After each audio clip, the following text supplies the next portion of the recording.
ஒரு சமுதாயத்தில் எல்லாரும் விரும்புறது ஒரு அமைதி, சாந்தம். தனக்குள்ள தனக்கு விரும்பிக்கிறது ஒரு ஆனந்தம், நிறைவு, திருப்தி. எப்படி வேணா சொல்லுங்க.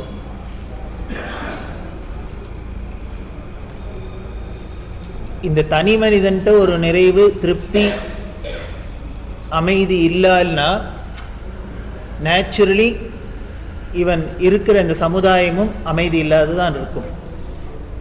இவன்கிட்ட திருப்தி இல்லைன்னா சமுதாயத்திலும் திருப்தி இருக்காது. சமுதாயத்தில் திருப்தி இருக்காதுன்னா அது எப்படி ரிஃப்ளெக்ட் ஆகும் நம்ம உணர்றது அப்படின்னார். எப்போ பாரு ஒரு ரெஸ்ட்லெஸ்ஸா எல்லாரும் பறந்துட்டே இருக்கிறது. என்னத்தையோ குடிக்க போறாப்புல, என்னத்தையோ சாதிக்க போறாப்புல ஓடிண்டே இருக்கும். 24 மணி நேரமும் இப்படி எல்லாருமே பிரவர்த்திக்கிறதுனாலதான் ரோட்ல இத்தனை டிராபிக் இருக்கு, இவ்வளவு ஆக்சிடென்ட் நடக்கிறது, இத்தனை விபரீதம் நடக்கிறதுன்னா எப்படி நடக்கும்? தனியா ஏதாவது நடந்துருமா? இதை எதை காமிக்கிறது? 100 கிலோமீட்டர் ஸ்பீட்ல ஹைவேஸ் போடுறான். ரோடு ஃபர்ஸ்ட் கிளாஸா ரோடு போட்டா சார், பெங்களூர் டு மெட்ராஸ் 15 மணி நேரம் ஆறுது, 5 மணி நேரத்துல போறோம். அப்படின்னா என்ன ஆயிருக்குன்னு, எல்லாரும் 15 மணி நேரத்துல பண்ண வேண்டிய காரியத்துல 5 மணி நேரத்துல பண்றதுக்கு பறக்கிறோம்னு அர்த்தம். அது போறல என்ன பண்ணும் அப்படிங்கிறார். இன்னும் 1 மணி நேரத்துல வரமாட்டோமா, அரை மணி நேரத்துல வரமாட்டோமா, 1/4 மணி நேரத்துல பண்ண மாட்டோமா அப்படின்னு பண்ணினோம்னா இது எதை காமிக்கிறது? இதோட உள்ள அர்த்தம் என்ன அப்படின்னா, அந்த அளவுக்கு நம்ம மனசு ஏதோ பறந்துன்னு இருக்குன்னு அர்த்தம். ஏதோ ஒரு என்னமோ சாதிக்கணும், என்னமோ பண்ணணும் அப்படின்னு நினைச்சுட்டு பண்றதுன்னு அர்த்தம். சரி, இது நல்லது தானே சார் அப்படின்னார். இது நல்லதா பொல்லாததா, இதனால சாதகமா பாதகமானு தான் பார்த்துட்டே வரோம், பார்க்க போறோம். இன்னமும்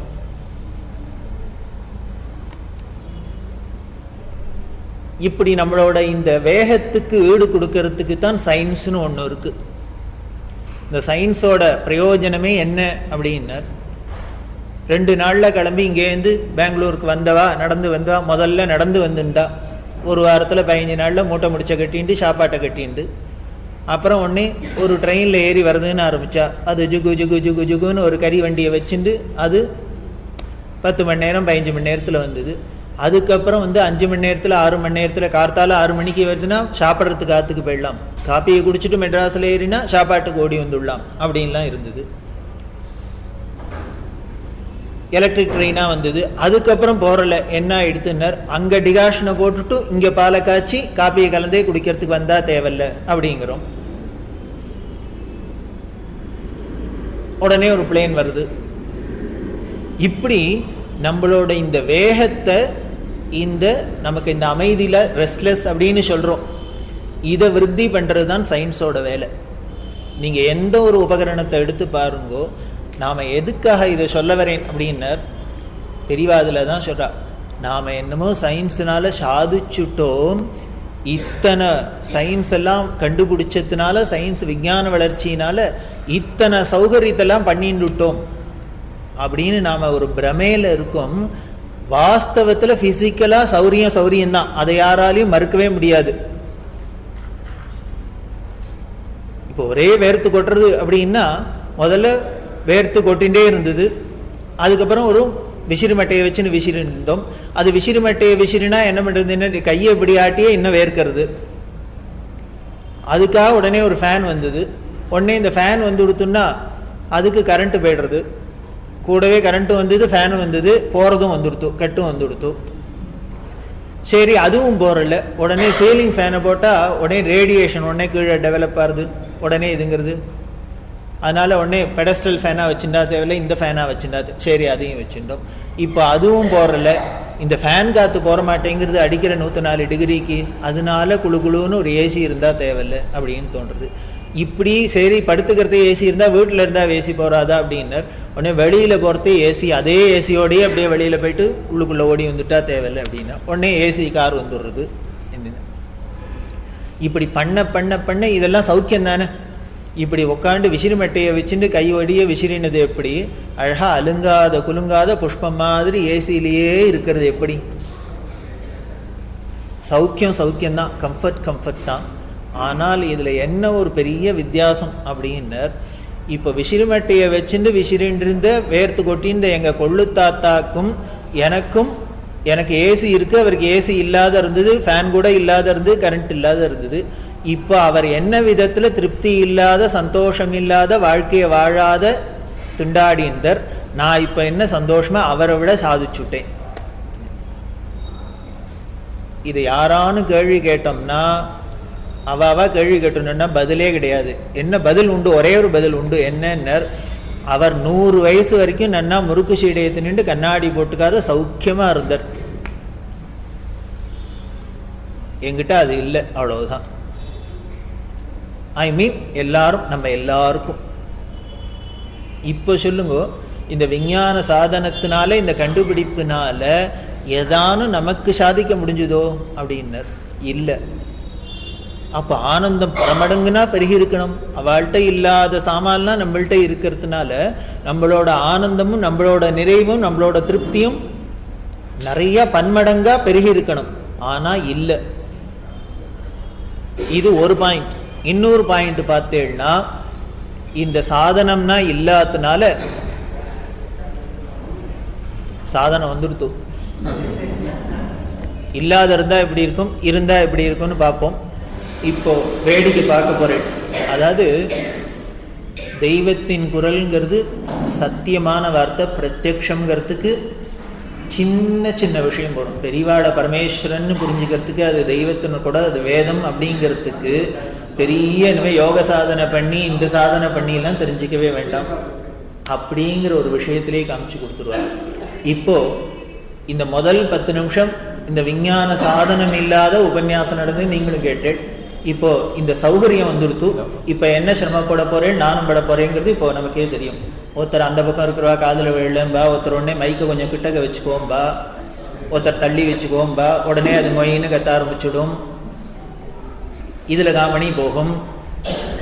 இப்படி இல்லாந்தான். இதுதான் விஞ்ஞானத்துக்கும் மெய்ஞானத்துக்கும் உள்ள ஒரு வித்தியாசம். என்னென்ன, இது இருக்கிற வரைக்கும் சௌரியமா இருக்கும். ஆனா எப்போ காலவாரும், எப்போ நம்மளை கவுக்கும்னு அதுக்கே தெரியாது. அது கஷ்டமா இருக்கிறாப்பல தெரிஞ்சாலும், சௌக்கியம் இல்லாத மாதிரி தெரிஞ்சாலும், அதுக்கு சின்ன சௌக்கியத்தை கொடுக்கறது அதோட லட்சியம் இல்லை. பெரிய சௌக்கியத்தை, பெரிய ஆனந்தத்தை கொடுக்கணும். அதுதான் அதோட லட்சியம். அப்படி பார்த்தோம்னா ஒவ்வொரு விஷயத்திலையும் நம்மளோட ஆனந்தம் பல்மடங்கா பெருகி இருக்கணும். ஆனா நேர் ஆப்போசிட்டா இருக்கு. அவளுக்கு இருந்த திருப்தியோ சந்துஷ்டியோ நிறைவோ நமக்கு இல்லை. இந்த நிறைவு இல்லை. நீங்க சொல்றீங்க சார், நாங்கள்லாம் சொல்றோமா சௌக்கியமா தான் இருக்கும், நிறைவா தான் இருக்கும் அப்படின்னு வேணா சொல்லிக்கலாம். அவ தனியா வந்து கேட்டாக்க தெரியும். இத்தனை சத்சங்கம் பெருகி இருக்கு, இவ்வளவு சத்காரியங்கள்லாம் பெருகி இருக்குங்கிறதே எதை காமிக்கிறது? அவளுக்கு நிம்மதி குறைஞ்சிருக்குங்கிறது தான் காமிக்கிறது. ஆன்மீகத்துல இத்தனை புஸ்தகம் வருது, எந்த மேகசீனா இருந்தாலும் உடனே என்ன பண்ண, ஒரு ஆன்மீக பத்திரிக்கை ஆரம்பிச்சுடுறா. கிழக்க நில்லுங்கோ, மேற்க நில்லுங்கோ, குனிங்கோ, நிமிருங்கோ, இந்த கோவிலுக்கு போங்கோ, இந்த தேங்காயை உடங்கோ, மாங்காயை உடங்கோ, என்னமோ சொல்லிட்டு எல்லாம் வருது. இதெல்லாம் எப்படி பெருகித்து? என்ன திடுதுப்புன்னு எல்லாரும் கிருதயுகமா ஆயிடுத்தா? அத்தனை பேரும் சாதுக்களா மாறிட்டோமா? ஒண்ணுமே இல்லை. என்னென்ன அத்தனை நிம்மதி இல்லாத இருக்கான்னு அர்த்தம். கோவில்ல பிரதோஷம்னா அப்படி கூட்டம் வருது சார் அப்படின்னர். அப்ப என்ன பண்றது அப்படின்னர், அத்தனை பேருக்கு வயிற்று வலின்னு அர்த்தம். இதைத்தான் குறிக்கிறது. இந்த நமக்கு நம்மளே நாமே ஏமாத்திக்கிறது முதல்ல விடணும். ஸ்பிரிச்சுவலி நமக்கு எலிவேட் ஆகணும் அப்படின்னா, நாம ஒரு நல்ல ஸ்திதி அடையணும்னா முதல்ல நம்மளை நாம ஏமாத்திக்கிறதுல முதல்ல அதை நிறுத்திக்கணும். ரைட்னா ரைட்டு, தப்புனா தப்பு, அவ்வளவுதான். அதை நின்றுடுது. இதுக்கு பேர் தான் சத்தியம்னு பேரு. அதாவது மகான்களோட வாழ்க்கையில நம்ம என்ன காமிக்கிறது அப்படின்னா, அவளுக்கு ஏதோ இது அந்நேச்சுரலா நம்மளை நாமளே ஏமாத்திக்கிறாப்புல அவ ஒன்றும் கற்பனை பண்ணிட்டு அதெல்லாம் ஒன்றும் பண்ணின்றதே கிடையாது. எது சுயமோ எப்படி இருந்தது சொச்சமா அப்படியே இருந்ததுனாலே தான் அது ஒரு பெரிய பெருமையா இருக்கு. அவள்கிட்ட ஒரு குணம், பிளஸ் பாயிண்ட். இது இந்த விஞ்ஞான வளர்ச்சியினால அந்த கம்ஃபர்ட் தான் நாம பெருக்கின்னு இருக்கோம். இந்த விஞ்ஞானத்தினால நாம பெருக்கின்றது என்ன அப்படின்னோம், இத்தனையும் அந்த சௌகரியத்தை கம்ஃபர்ட்ஸை டெவலப் பண்ணிட்டோம், நன்னா புஷ்டியா பண்ணிட்டோம். இப்ப கம்ஃபர்ட் வந்ததுனாலேயே என்ன ஆச்சுன்னா இந்த கம்ஃபர்ட்டை தான் தர முடிஞ்சதே ஒழிந்து ஆனந்தத்தை தர முடியல, சௌக்கியத்தை தர முடியல. வேடிக்கை என்னென்ன, இது ஆனந்தத்தை தரலனாலும் பரவாயில்ல தொலைகிறது, என்னென்ன பயத்தையும் கொடுக்கறது. இவர் ஏசியை போட்டுன்னு களைச்சு வந்து படுக்கிறதையே உடனே பிள்ளையாருக்கு ஒரு தேங்காயை உடைக்க வேண்டியிருக்கு. கரண்ட் போகாத இருக்கணும், பவர் கட்டு வராத இருக்கணும் அப்படி. ஏன்னா இவர் பாவம் நாள் முழுக்களும் போய் உழைச்சிட்டு வந்து சீதா அப்பாடான கடான்னு படுக்கலாம் அப்படின்னா, அப்போன்னு பார்த்து இவர் படுக்க வரதே தான் 3 to 5 பவர் கட் அப்படின்னு உடனே பேப்பர்ல போடுறோம்.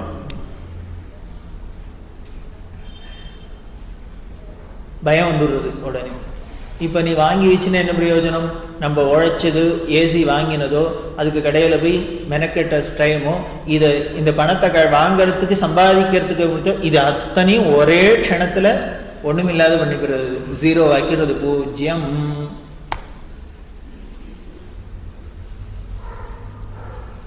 இப்படி நமக்கு கூடவே ஒரு பயத்தையும் கொடுத்துருது. இந்த பயத்தை கொடுத்ததுனாலே என்ன ஆயிடுதுன்னு லைஃப்ல ஒரு அன்செக்யூர்டா ஃபீல் பண்றோம். கார் வந்தா சௌக்கியமா தான் இருக்கு. அந்த காலத்துல இனிமே புளிஞ்சாத்த கட்டின்னு நடந்து வந்தா பெங்களூருக்கு 8 நாள்ல அப்படின்னா, இப்போ 5 மணி நேரத்துல போயிடலாம், அரை மணி நேரத்துல போயிடலாம், 1 மணி நேரத்துல போயிடலாம் அப்படின்னா சௌரியம் தான். ஆனா கூடவே பயமும் இருக்கு. அந்த பயம் இருக்கிறதுனால தான் என்ன பண்றதுன்னு இத்தனை இன்சூரன்ஸ் கம்பெனி செழிப்பா இருக்கிறதுக்கு காரணமே நம்மளோட அந்த பயம் தான், அடிவயத்துல இருக்கிற பயம்.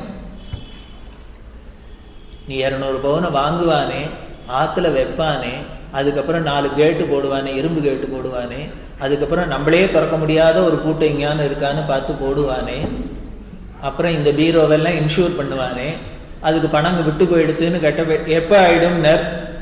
நம்ம ஆத்துல திருட வந்த சமயத்துல அது லேப்ஸ் ஆகிருக்கும் பாலிசி.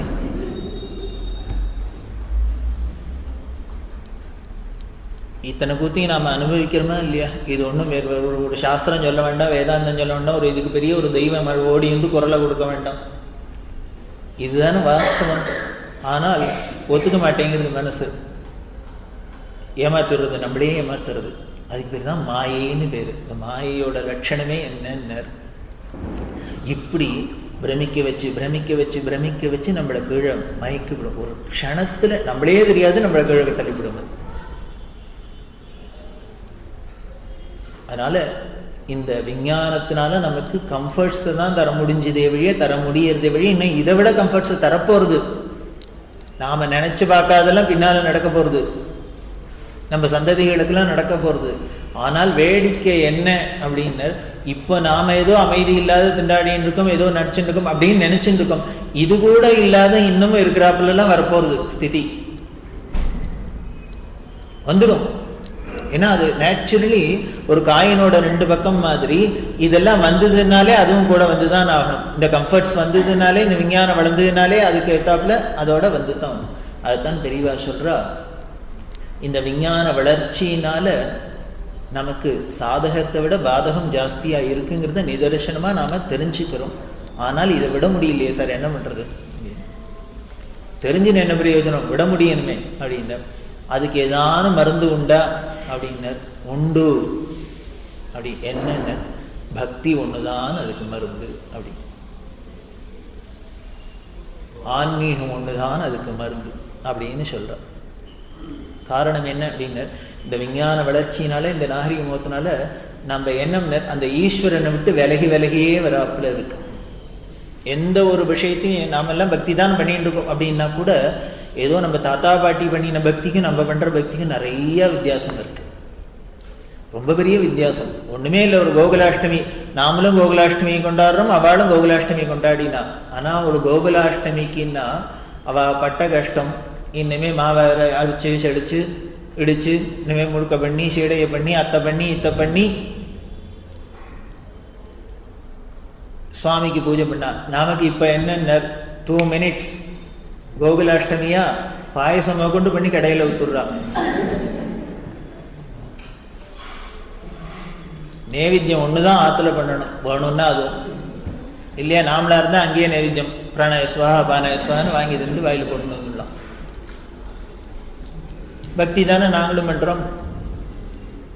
அவளை விட நல்ல முறுக்காவே நைவேத்தியம் பண்றோம். அவளானும் ஏதோ கல்லு மண்ணுமா ஏதோ வந்த வரைக்கும் தான் பண்ணினா. இத்தனை சிரமப்பட்டு பண்ணியும் அந்த முறுக்கு சீட்டை கடிக்க முடிஞ்சதோ கடிக்க முடியலையோ ஏதோ பண்ணினா. இங்க என்னன்னா கிராண்ட் ஸ்வீட்ஸ் வாங்கினா கிருஷ்ணா ஸ்வீட்ஸ்னா கிருஷ்ணருக்கே இனிமே வேற ஒன்றும் வேண்டாங்கிற, இதுவே போருங்கிறார். அதை விட பிரமாதமா தான் இருக்கு. ஆனா விஷயம் பிரமாதமா இருக்க வழிய உள்ளுக்குள்ள என்ன இருக்கணுமோ அந்த பாவத்துல போய் பெரிய ஒரு பூஜ்யம் வந்து கொடுத்தோம், பிரயோஜனம் இல்லை. அதனால அந்த பக்திக்கும் இந்த பக்திக்குமே வித்தியாசம் இருக்கு. அதனால பக்தினாலும் எப்படி இருக்கணும்னு அதைத்தான் சாஸ்திரம் சொல்றது. பக்தினா எப்படி இருக்கணும் யாரு சொல்லணும்? எதுக்குமே பிரமாணம் என்ன பண்ணணும்னு எது அதை தெரிஞ்சவனோ விஷயம் தெரிஞ்சவனோ அது சொல்றதுதான் பிரமாணம். அப்படி பண்ணக்கூடியவா யாருன்னு மகான்கள்னா ரிஷிகளுக்குன்னா தெரியும் பக்தின்னா என்ன. பக்தி பக்தி பக்தின்னு சாதாரணமா சொல்லிடுறோம். என்னமோ சர்வசாதாரணமா எல்லாருக்கும் வந்துடுறாப்புல சொல்லிடுறோம். வரவே வராது. எப்படி வரும் அப்படின்னு அதுக்கு தான் மகான்களோட சரித்திரத்தெல்லாம் கேட்கிறோம். பக்தின்னா ஒண்ணும் இல்லை. ஒரு உதாரணத்துக்கு சொல்றேன்னு, ஒரு ஸ்திரீக்கு, ஒரு குடும்பத்தில் இருக்கிற ஸ்திரீக்கு ஒரு பக்தி பண்றதுங்கிறது ஒரு பெரிய காரியம். அவளோட சம்சார பந்தங்களை விட்டுட்டு அதை விட்டுட்டுன்னு இல்லை, அதையும் பண்ணிட்டு இதையும் பண்றதுங்கிறது ஒரு பெரிய காரியம்தான், மகா சாதனை தான். அதனால்தான் நம்ம இந்த தேசத்துல ஸ்திரீகளுக்குன்னே தனியா ஸ்பெஷலா ஒரு காரியமும் ரிஷிகள் சொல்லாததுக்கு காரணமே என்னமோ அவள்லாம் பொம்மநாட்டி விரோதிகள் இல்லை, இவாளெல்லாம் மட்டம் தட்டணுங்கிறதுக்காக சொல்லலை. உனக்கு அதுக்கு டைம் இருக்காது, இதையும் நாங்க விதிச்சுட்டோம்னா சொல்லிவிட்டோம்னா பண்ணலைங்கிற தோஷம் வரும், நமக்கு கில்ட்டியா ஃபீல் பண்ணுவோம். அதனால என்ன பண்ணார், நீ குடும்பத்துக்கு பண்றியா அதுவே பாக யஜ்யம்ங்கிறது. சமையக்கிட்ட என்ன பண்ணுது, இவ சமைக்கிறாளா, இனிமே சாட்சிகள் உட்காந்து ஓம் ஹ்ரீம்னு சொல்லிட்டு இனிமே அக்னியில எல்லாத்தையும் தூக்கி போட்டாதான் ஹோமம்னு இல்லை. இந்த அம்மா உப்பு புளியை அடுப்ப மூட்டினாலே அக்னியை மூட்டை வச்சு அக்னிம் பிரதிஷ்டாபியா அக்னிம் பிரஜ்வால்யா, புளியை கரைச்சி விட்டாலும் அக்னியே ஸ்வாஹா, எத்த போட்டாலும் வந்துடுறது. இதுவே பார்க்க யஜ்யமா சொல்றது. அதுக்கு அப்படி யஜ்யம் பண்ணணும்னா அதுக்கு உண்டான மடியாச்சாரத்தோடு தானே பண்ணணும். அதனாலதான் குளிச்சுட்டு சமைக்கிறது, இந்த இடத்துல தான் சமைக்கிறது. இதுக்கு இப்படி ஒவ்வொன்றா இடத்துன்னு பார்த்துன்னு வந்தேன்னா ஏன் இந்த சாஸ்திரம் இப்படி டெவலப் ஆச்சுங்கிறதுக்கு நமக்கே ஆன்சர் கிடைச்சிடும். ஒரு யஜ்யம்னு சொல்லட்டும், நைட்டியை போட்டு இப்படி வேணா சமை, எங்க வேணா சமை, அத்தை பண்ணு இத்த பண்ணுன்னு சொன்னா அதுக்கப்புறம் யஜ்யம்ங்கிற வார்த்தையை கொடுத்துட்டு அதுக்கு சம்மந்தம் இல்லாத இருக்குமே. ஸோ அவ்வளவு ஒரு பவித்திரமா சொல்றதுனாலேயே அதுக்கு உண்டான ஒன்னே விஷயங்கள்லாம் சொல்ல வேண்டியிருக்கு. இப்படி நாம் அதை பார்த்துன்னு சொல்றோம், செய்யறோம். எதுக்கு சொல்ல வரேன், எந்த காரியங்களே அவ பண்ணின காரியத்துக்கும் நாம பண்ற காரியத்துக்கும் பெரிய வித்தியாசம் இருக்கு, மலைக்கும் அடுக்கும் வித்தியாசம் இருக்கு. காரணம் என்ன, அந்த பாவம் தான் முக்கியம். ஸோ அந்த பாவம் தேஞ்சின்னு வருதுன்னு அர்த்தம். காரியம் வளர்ந்துன்னு வருது, ஆனா பாவம் தேஞ்சு கொடுத்தோம். அதே போல இப்ப பக்திங்கிறது செழிச்சுட்டாப்புல இருக்கு, ஆனால் பாவம் எடுத்து. அப்படி ஒரு ஸ்திரீகளுக்கு அப்படி பண்றது பெரிய கஷ்டம் அப்படின்னும் ஒரு மீராபாய் இருந்து காமிச்சா. சாதாரண ஸ்திரீ இல்ல, பெரிய சக்கரவர்த்தியோட ஆம்படையா, ராணி, மகாராணி. ஆனா எப்படி இருந்தா பக்தி பண்ணினா அப்படின்னு மீரா சரித்திரத்துல நமக்கு விஷயம் என்ன, எப்பேற்பட்ட ராணிகள்ல பல ராணிகளெல்லாம் ராணிகளாலேயே தங்களோட உணர்ச்சியை வெளிப்படுத்திக்க முடியாத, ஃப்ரீயா பக்தி பண்ண முடியாத இருந்தவாள் 2 பேர் ரொம்ப கஷ்டப்பட்டவா. ஒன்னு மீரா மாதா வடதேசத்துல, தென் தேசத்துல மங்கையர்கரசின்னு பாண்டிய மாதை, பாண்டிய ராஜாவோட மனைவி மங்கையர்கரசின்னு அந்த அம்மாவோட திருநாமம். 63 நாயன்மார்ல ஒரு உத்தமி. அவரோட புருஷன் தான் பாண்டிய தேச ராஜா கூன் பாண்டியன் அப்படின்னு பேரு. பாண்டிமாதேவி சக்கரவர்த்தி பாண்டி தேசத்து மகாராணி. அவளுக்கு என்ன பண்ணணும்னா பரமசிவ பக்த, பக்தி பண்ண முடியாத, சிவசிவான்னு சொல்ல முடியாத அவளுக்கு நிர்பந்தம் என்னன்னு, ஆம்டையான் சமணனா இருந்தான், மதம் மாறி சமண மதத்துக்கு போயிட்டான். அதனால என்ன பண்ண, நாட்டையே பாண்டிய தேசத்துல ஒருத்தர் சிவான்னு சொல்லப்படாது, விபூதி இட்டுக்கப்படாது, ருத்ராட்சம் படாது, சுந்தரேஸ்வருக்கு பூஜைப்படாது, மீனாட்சிக்கு நைவேத்தியம் படாது, கிளீனா ஆர்டர் போட்டுட்டான். நம்ம தான் கஷ்டப்பட்டோம்னு இல்லை, மீனாட்சியெல்லாம் நிறையவே கஷ்டப்பட்டிருக்கா. இன்னைக்கு வேணா பிரமாதமா வைர கிரீடம்லாம் ஜாத்தின்னு உட்கார்ந்துட்டு இருக்கா. சாப்பாட்டு கூட இல்லாத இருந்த காலங்கள்லாமும் உண்டு. இப்படி எல்லாம் போட்டான். இப்படி போட்டா ஒரு பத்தினிக்கு எப்படி இருக்கும்? ராணிக்கோ பரமசிவ பக்தியா இருக்கா, ராஜாவோ இப்படி பரமநாஸ்திகனா இப்படி ஆர்டர் போட்டுட்டான். யாருமே நாட்டிலேயே பண்ணப்படாதுன்னா இவன் ராணி பண்ண முடியுமா என்ன? அதுவும் அரண்மனையிலக்குள்ள இருந்துட்டு தவிக்கிறா. எப்படி இருந்திருக்கும் அந்த அம்மாவோட நிலைமை கொஞ்சம் நினைச்சு பாருங்க. ஒண்ணுமே இல்லை, ஒரு சத்சங்கத்துல ஈடுபாடு உள்ள ஒரு பத்தினியா இருந்து மாமாவுக்கு அந்த ருச்சி இல்லைன்னா எவ்வளவு கஷ்டங்கிறது அவளுக்கு தான் தெரியும். கிளம்பறத்தையே உபன்யாசத்து கிளம்பணுங்கிறதையே எவ்வளவு இடைஞ்சல் பண்ண முடியுமோ பண்ணுவார். காப்பியை கலந்து வச்சு ஆம்பர், டிஃபனை பண்ணி ஆம்பர், ஏதோ உப்புமா கண்டிட்டேன்னா வெறுமனை உப்புமா தானே, வேதானம் பண்ணப்படாது, சேவை பண்ணப்படாதாம்பர். உபன்யாசம் இல்லாத அன்னைக்கு பண்ணலன்னா இன்னைக்கு யாரு சேவையை கேட்டா அப்படின்பர். இப்படி ஏடாகூடமாவே தான் நடந்திருந்தா என்னதான் பண்ண முடியும்? ஒரு சின்ன விஷயத்துக்கே இருக்குன்னா, ஒரு ராஜா ஆர்டர் போட்டிருக்கான், ராணி இந்த காலத்து மாதிரி இருந்தாக்க நீ பாட்டே கழுகிட்டு போய தின்னா தின்னு திங்கல என்ன போகணும் டேபிள்ல வச்சுட்டு ஓடி வந்துடலாம். அதுவும் முடியாது. அந்த அம்மா எவ்வளவு கஷ்டப்பட்டுப்போ. பெரியவா தான் பின்னால வரும் தெய்வத்தின் குரல்ல. அவளுக்கு என்ன பண்றதுன்னு தெரியல, தன்னோட பக்தியை அதுக்காக விட முடியல. என்ன பண்ண, கழுத்துக்கு கீழே விபூதியை பூசின்னு ராஜாவுக்கு தெரியாத இவ பக்தி பண்ணுவலாம். இதை விட ஒரு கொடுமை உண்டா? பக்தி பண்ணினா நம்ம ஃப்ரீயா பண்றதுக்கு, நம்மளோட எல்லா பந்தமும் விடுறதுக்கு தான் பக்தியை பண்றோம். அந்த பக்தி பண்றதுலேயே பெரிய பந்தம் வந்துருச்சுன்னா, நிர்பந்தம் வந்ததுன்னா என்ன பண்ண முடியும்? அப்படிலாம் புழுங்குறா. அப்படி இத மாதிரிதான் மீரா மாதாவும். அப்படி ஒரு புருஷன் அப்படி வந்துட்ட என்ன பண்றதுன்னு தெரியல, இவளால வீடு கொடுக்க முடியும். அப்படி சிரமப்படுறான். அப்படி சிரமப்பட்டாலும் நமக்கு தான் கதை கேட்கறதே சிரமமா இருக்கு. அவளுக்கு எப்படி இருந்ததுன்னு இத சிரமம்னு தோணக்கூட இல்லை அவளுக்கு. விஷகாப்பியான ராணாஜினே பேஜா என்ன பண்ணாங்க, விஷத்தை வச்சு குடினானா ராஜா ராணா. ஆஹா அப்படின்னு என்ன கிருஷ்ண கிருஷ்ணான்னு குடிச்சுட்டா. அவ்வளவுதான். ஏதோ பால் பாயசம் கொடுக்குற ராஜகாரர்.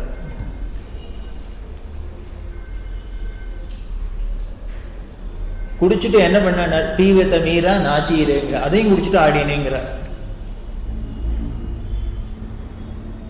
அதுக்காக விஷம் குடிச்சதுனால இல்லை. அதே மாதிரி குழந்தைல பக்தி குழந்தையா இருந்துட்டு பண்ண முடியாத அப்பா அம்மா தடுக்கிறவாளா இருந்தா நம்ம ஒரு பிரகலாதன் போறோம். எத்தனையோ இடத்துல இருக்கு, எத்தனையோ வீட்டுல ஏதோ ஒரு பிரகலாதம், ஒரு இரண்யகசிபுன்னு இல்லை, இன்னமும் இரண்யகசிபுலாம் நிறைய இருக்கும். குழந்தைகள் ஒண்ணும் இல்லை, ஏதான ஒரு சத்சங்கம்னு ஈடுபாடு வந்துடுத்துனாலே அப்பா அம்மாக்கு முதல்ல புளிய கிடைக்கிறது. இவன் என்ன கதை எதுன்னு ஓடுறான், என்ன ஆயிடணும், எதாயிடணும், இன்ஜினியரிங் பாஸ் பண்ணணும், அமெரிக்கா போகணும், டாலர் வருமோ வராதோ, இந்த கவலையெல்லாம் வந்துடுறது. உடனே உபதேசம், ஹிதோபதேசம். அவன் பண்ணின உபதேசத்துக்கு நாம பண்ண உபதேசத்துக்கு ஒன்றும் பெரிய வித்தியாசம் இல்லை. அவன் என்ன கொஞ்சம் அதிக பிரசிங்கா சொன்னான், அவ்வளவுதான். நாராயணான்னு சொல்லாத, ஹிரண்யாய நமகான்னு சொல்லணும்னா நம்ம அது வேணா சொல்லல, சொல்லாத அல்ல இப்ப இருக்கட்டும்பா, எல்லாம் பண்ணு, 60 வயசுக்கு மேல வச்சுக்கலாம் அப்படின்னு. இவ ஏதோ ஒரு டிக்கெட் ரிஜிஸ்டர் பண்ணிக்கிறாப்புல, ரிசர்வேஷன் பண்ணிக்கிறாப்புல, பிள்ளைக்கு 80 வயசுன்னு ரிசர்வேஷன் பண்ணி அழிச்சுன்னு வந்திருக்கிறாப்புல. எல்லாம் 60 to 80 போறாத 20 வருஷம் பக்தி பண்ணினா இப்படி எல்லாம் பயம் வந்துடுது இல்லையா? இதுக்கு இரண்யகசிபுக்கும் என்ன பெரிய வித்தியாசம்? அவன் இன்னும் கொஞ்சம் அதிகமா போனா விஷத்தை கொடுத்தா தியானம் பண்ணா, நாம என்ன பண்ணோம், ஏதாவது கல்யாணத்தை பண்ணி வச்சுடுறது முதல்ல, அவ்வளவுதான்.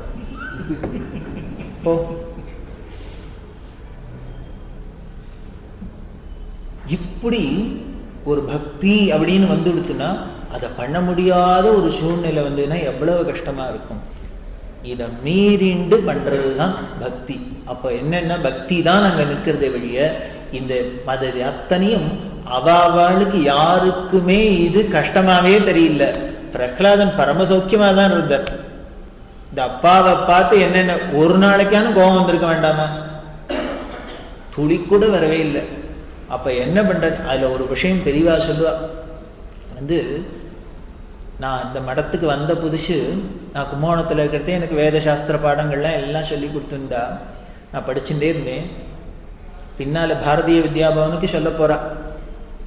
அப்போ சொல்ற, சில நிகழ்ச்சிகள்லாம் என்னோட வாழ்க்கையில எனக்கு கற்றுக் கொடுத்த பாடம், வாழ்க்கை எனக்கு கற்றுக் கொடுத்த பாடம், நான் தெரிஞ்சின்றது அதுல மறக்க முடியாத பாடமா இருக்கிறது. எத்தனையோ படிச்சாலும் சில இதெல்லாம் ரொம்ப அப்படியே மறக்காத இருக்கு இல்லையா, அப்படி இருந்தது. அப்போ எனக்கு ஒருத்தர் ஒரு சாஸ்திரம் தெரிஞ்சவர், ஒரு பெரிய பௌராணிகர், எனக்கு புராண இதிகாசங்கள்லாம் சொல்லி கொடுத்துட்டு இருக்காரு. பெரியவாளுக்கு என்ன 14 வயசு. அப்போ பிரகலாத சரித்திரம் சொன்னார் பாகவதத்துல. எனக்கு என்னமோ அந்த பிரகலாத சரித்திரம் மட்டும் மனசுல அப்படியே நின்னுது. அதுலயும் குறிப்பா என்ன நின்னுது அப்படின்னா, ஒரு கட்டத்துல வருது, இந்த யானை துரத்திண்டு வருது, யானையை விட்டு இடறச்சொறான், அப்படி எல்லாம் சொல்றதே, விஷத்தை கொடுக்குறான், எல்லாம் பண்றதே பிரகலாதன் தண்ணி மரியாதை சொல்ற. இப்படி இருக்கிற இந்த உட்பாதம்லாம் இந்த ஆபிச்சாரியம் பண்ணிடுறா. ஆபிச்சாரியம் பண்ணினா என்ன பண்ணும்னா, யாரை டார்கெட்டோ போய் அவளை அடிக்கும். அதை அடிக்க முடியலன்னா எவன் ஏவினானோ அவன் அடிச்சிடும். இது ஆபிச்சாரியத்தோட நியதி. அப்படி பண்ணினா இவனுக்கு என்னெல்லாமோ பண்ணி பார்த்தான், ஒன்னுத்தாலையும் முடியல. உடனே ஆபிச்சாரியம் பண்ணி அழிச்சுடலான்னு பார்த்தான். அப்போ இவனை ஒன்றும் பண்ண முடியல. பரம பாகவதனா இருந்ததுனால திருப்பி ஹிரண்யகசிபுக்கு போகணும். அப்போ பிரகலாதன் சொல்ற, இது திருப்பி அப்பாவை போய் அஃபெக்ட் பண்ணாத இருக்கணுமேனு சுவாமிகிட்ட பிரார்த்தனை பண்றாரு. என் மனசுல அன்பை தவிர வேற ஒண்ணும் இல்லை அப்படிங்கிறது சத்தியமா இருந்தா இது யாருக்கும் ஒண்ணும் பண்ணக்கூடாது. நிஜமாவே என் மனசுல அன்பை தவிர வேற எதுவும் இல்லைன்னு இருக்கிறது சத்தியமா இருக்கிற பட்சத்துல இது போய் யாரையும் ஒன்றும் பாதிக்கப்படாது. இதை பெரியவா சொல்றாரு. இத என்ன அப்படியே பசுமரத்தாணி மாதிரி என் மனசுல இருந்தது. அன்புன்னா இப்படின்னா இருக்கணும். நம்மள்ட்ட பிரியமா இருக்கிறவள்கிட்ட அன்பு காமிக்கிறது இல்லை. நமக்கு இனிமே இதுக்கு மேல இடைஞ்சல் பண்ண முடியாது, இதுக்கு மேல நமக்கு உபதிரவப்படுத்த முடியாதுங்கிற வாழ்கிட்ட கூட இந்த மனசுல கூட தோணலையே. ஐயோ பாவி இப்படி பண்றான்னு என்ன இருக்குன்னா தோணல. இது தோணாது மட்டும் பெரிய விஷயம் இல்லை. இதுக்கு மேல ஏதானு ஆயிட போறதே அவருக்குங்கிற கவலை வேற வந்துடுறது.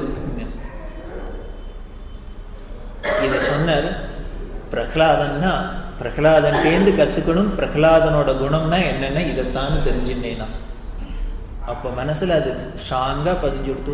நமக்கு யாரு என்ன இடைஞ்சல் பண்ணினாலும் என்ன பண்ணினாலும் அவ மேல நமக்கு ஒரு வருத்தம் வராத இருக்கணும். அவளுக்கு ஏதான ஆயிட போறதேன்னு ஒரு கவலைப்படுற அளவுக்கு நம்மள்ட்ட பிரியம் இருக்கணும். இதுதான் நான் கத்துண்ட பாடம் அப்படின்னு சொல்றாரு. பாகவதத்திலேருந்து நான் கத்துண்டது என் மனசுல பல விஷயங்கள் இருந்தாலும் அன்னைக்கு பதிஞ்சது 14 வயசுல பதிஞ்சது அப்படின்னு பெரியவா சொல்றேன். பக்தின்னா அப்படி ஒரு பக்தி நமக்கு வரும். அதுக்கு பேர் தான் அவ்யாஜ பக்தின்னு பேர். எதிர்பாராத பக்தி அப்படின்னு. ஒண்ணு என்ன எதிர்பார்த்து, எந்த குழந்தையானும் எதிர்பார்த்துன்னா தட்டு தொட்டியில படுத்துட்டு இருக்கு, தூளியில படுத்துட்டு இருக்கு.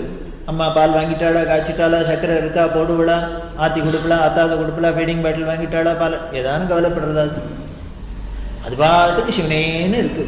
தாயார் தான் கவலைப்படுறா. ஐயோ இந்த டயத்துக்கு இது வேணுமே, அந்த டயத்துக்கு அது வேணுமே, இது வேணுமே, அது வேணும்.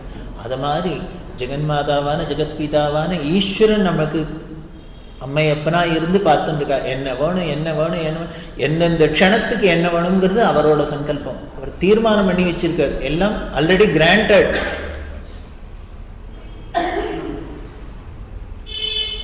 அதுதானே தாசுபாஷோட கெரைய நீரனு கெரக சொல்லி வரத படத வரந்தி காணிரோ ஹரிய கருணதொடாத பாக்யவ ஹரிசமர்ப்பண மாடி பதிக்கிறோம். அவர்னா இத்தனையும் படைச்சார். இத்தனை சௌக்கியத்தை நமக்காக படிச்சிருக்காரு. இந்த விஞ்ஞானம்ங்கிறதையுமே அவரோட அனுகிரகம் இல்லத்தினால, புத்தியில் அவர் இல்லைன்னாக்க இதெல்லாம் யாருக்கும் பிரகாசிக்குமா? வராது. அப்ப என்ன பண்ற, நமக்கு இந்த கம்ஃபர்ட்ஸ் எல்லாமே கொடுக்கணுங்கிறது அவரோட சங்கல்பம் தான். நீங்க இத்தனை நேரம் ஏன் குறை சொன்னேன்? ஈஸ்வர பிரசாதமா நாங்க டிவி வாங்குறோம்,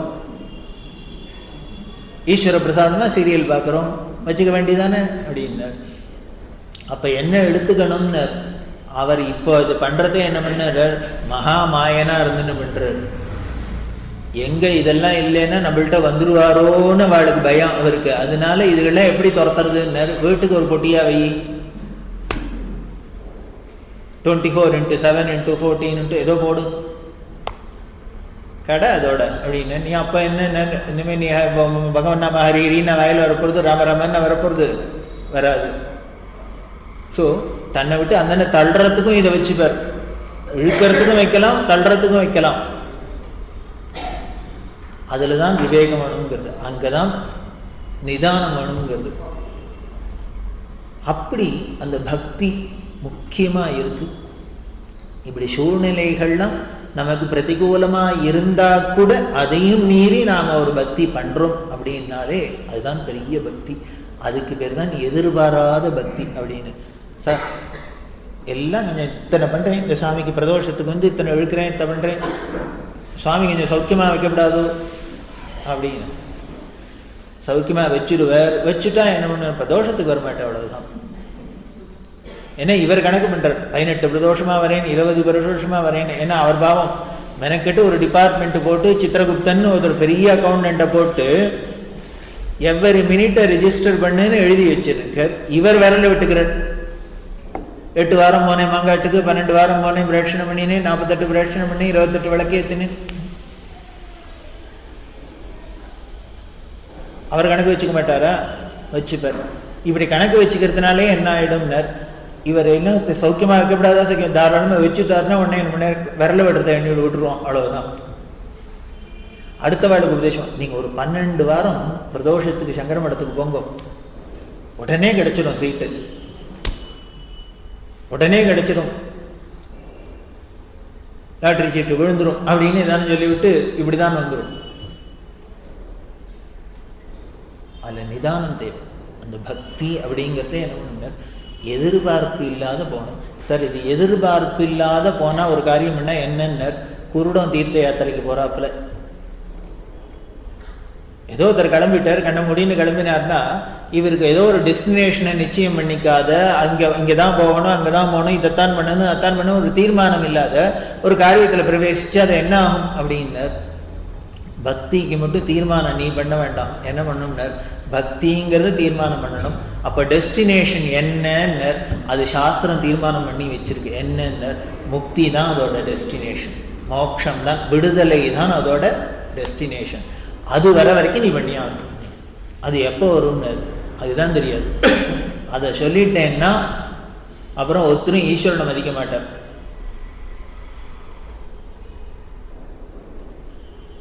துருவன் மாதிரி 4 மாசத்துல வரலாம், 5 மாசத்துல வரலாம், நாள் கணக்குல வரலாம், ஒரு முகூர்த்தத்துல வரலாம், பரீட்சித்து மாதிரி 7 நாள்ல வரலாம். இதெல்லாம் தான் புராணத்தோட உபகாரம். என்னென்ன இதெல்லாம் தான் நமக்கு இந்த சட்டத்துல ஏதாவது சிக்கல் வந்துன்னா இப்படி பண்ணலாமா அப்படி பண்ணலாமா தீர்ப்பு கொடுக்கறதுக்கு என்ன பண்ணுவாங்க, பழைய கேஸ் எல்லாம் எடுத்து பாரும்பா.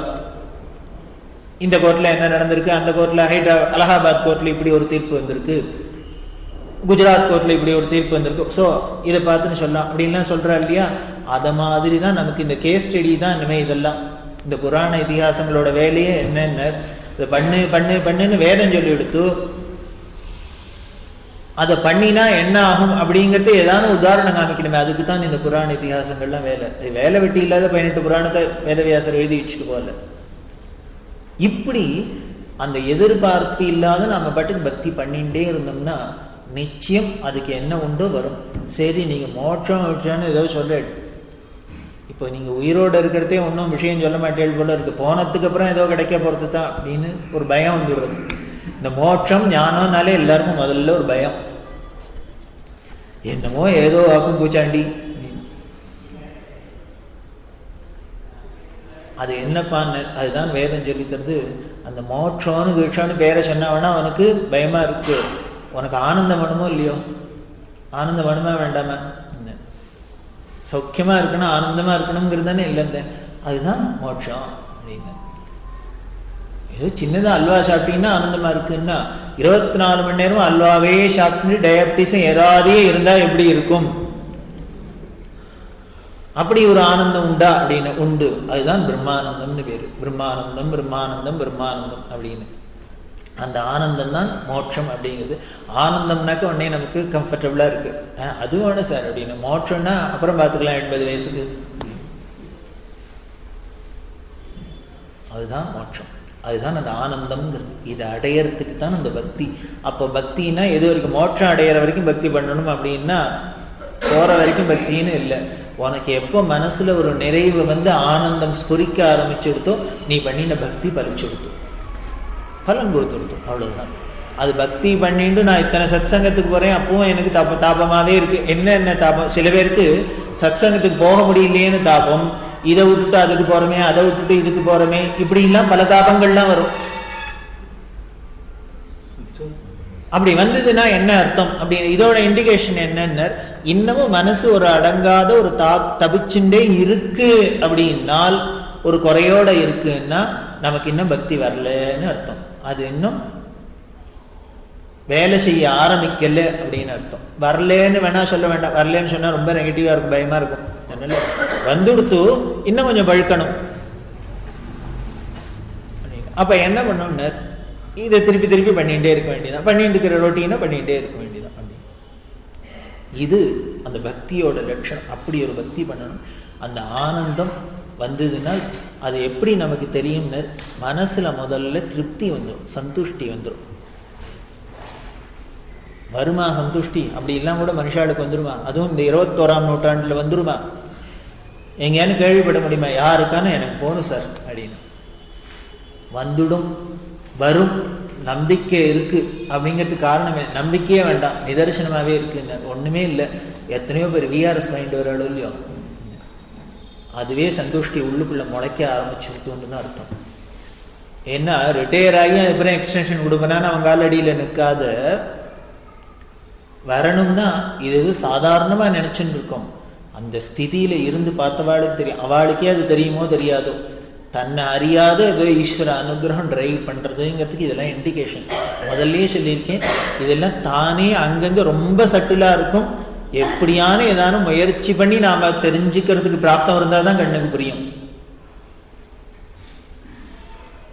வேண்டாம், ரிட்டையர் ஆயிட்ட சார், ரிட்டையர் ஆகிறதுக்கு அப்புறம் சத் சங்கம் போயின்னு நான் பாட்டுக்கு சௌக்கியமா இருக்கேன்னு நினைச்சுனுக்கு வந்துடுத்து, பக்தி பழுக்க ஆரம்பிச்சுடுத்து, இண்டிகேஷன். உடனே இப்படியே சொல்லிட்டேன்னா போறவாள்லாம் மட்டமா விஆர்எஸ் வாங்கிட்டவா தான் சத் சங்கத்துல பழுத்தவாளா, மீதி எல்லாம் இல்லையானா இருக்கு. மற்றவாளுக்கு தேவை இருக்கலாம், அத்தியாவசியமா இருக்கலாம். அது எப்போ அந்த தேவை பூர்த்தி ஆகும் அப்படின்னு, நீ இந்த சாமான்களை பெருக்கிக்கிறதுனால, விஞ்ஞானத்தை வளர்த்துக்கிறதுனால உன்னோட ஆசையை பூர்த்தியே பண்ண முடியாது. வேடிக்கை என்னன்னு, இது ஆசை இன்னும் ஜாஸ்தி தான் வரப்போம். அப்ப அந்த ஆசையை என்ன பண்ணணும்னு, அந்த ஆசையை யாரானும் பூர்த்தி பண்ணிடுவாங்கிறதே இன்னி வரைக்கும் உலகத்துல கிடையாது. இன்னைக்குன்னு இல்லை, என்னைக்கும் இருக்க முடியாது. அப்ப நம்ம சாஸ்திரம் ரிஷிகள் என்ன சொன்னார், அட அசடே, ஆசையை ஒன்னால திருப்திப்படுத்தி பூர்த்தி பண்ண முடியாது அப்படின்னா அப்ப என்னதான் வழி அப்படின்னார், அதை அடக்குன்னு. அடக்கிறதுனா எப்படின்னார், குறைச்சிக்கோ. 10 ரூபா வரணும்னு ஆசைப்படுறியா? வேண்டாம், உனக்கு சாப்பாட்டுக்கு இன்னைக்கு அரிசிக்கு 2 ரூபா, கரிகாய்க்கு 1 ரூபா, இனிமே வாடகை கேட்டனா இப்படி வச்சுக்கோ. 10 ரூபா வேணுங்கிற இடத்துல 8 ரூபா வேணும்னு இருக்கா, 8 ரூபா வந்தா போதும். இப்படி உன்னோட ஆசைய குறை அப்படின்னு. அப்படின்னா தட் மீன்ஸ் என்னன்னா, இந்த கம்ஃபர்ட்ஸை குறைன்னு அர்த்தம். இதுல போய் மனசை விட, குறைன்னா என்னன்னா மனசு அதுல லயிக்கப்படாது, அவ்வளவுதான்.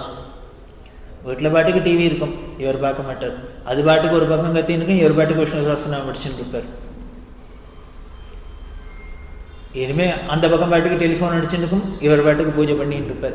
இவர் பாட்டுக்கு ஆஃபீஸ் போவார். அப்படியே போற வழியில வேத கிளாஸ் அட்டென்ட் பண்ணிட்டு போறேன் பேர், உடனே ஒரு பிரதோஷ தரிசனம் பண்ணிட்டு போறேன் பேர். ஆச்சரியம் இருக்கா? இன்னமும் அப்படிலாம் இருக்கிறவாள்லாம் இருக்காள, நிறைய இருக்கா. தெரிஞ்சவர் ஒருத்தர்னு சொல்லப்படாது, நிறைய பேர் இருக்கா. அசோக் லைன்ல உத்தியோகம் பார்க்கிற நாகராஜன் பேர், அவர் என்ன பண்ணுவார், அவர் கம்போர்டுக்குள்ள ஆபீஸ்ல என்ன வச்சுருக்கார், ஒரு 9-5 வேஷ்டி, விபூதி டப்பா, இனிமே கிண்டி, இத்தனையும் வச்சுருக்க.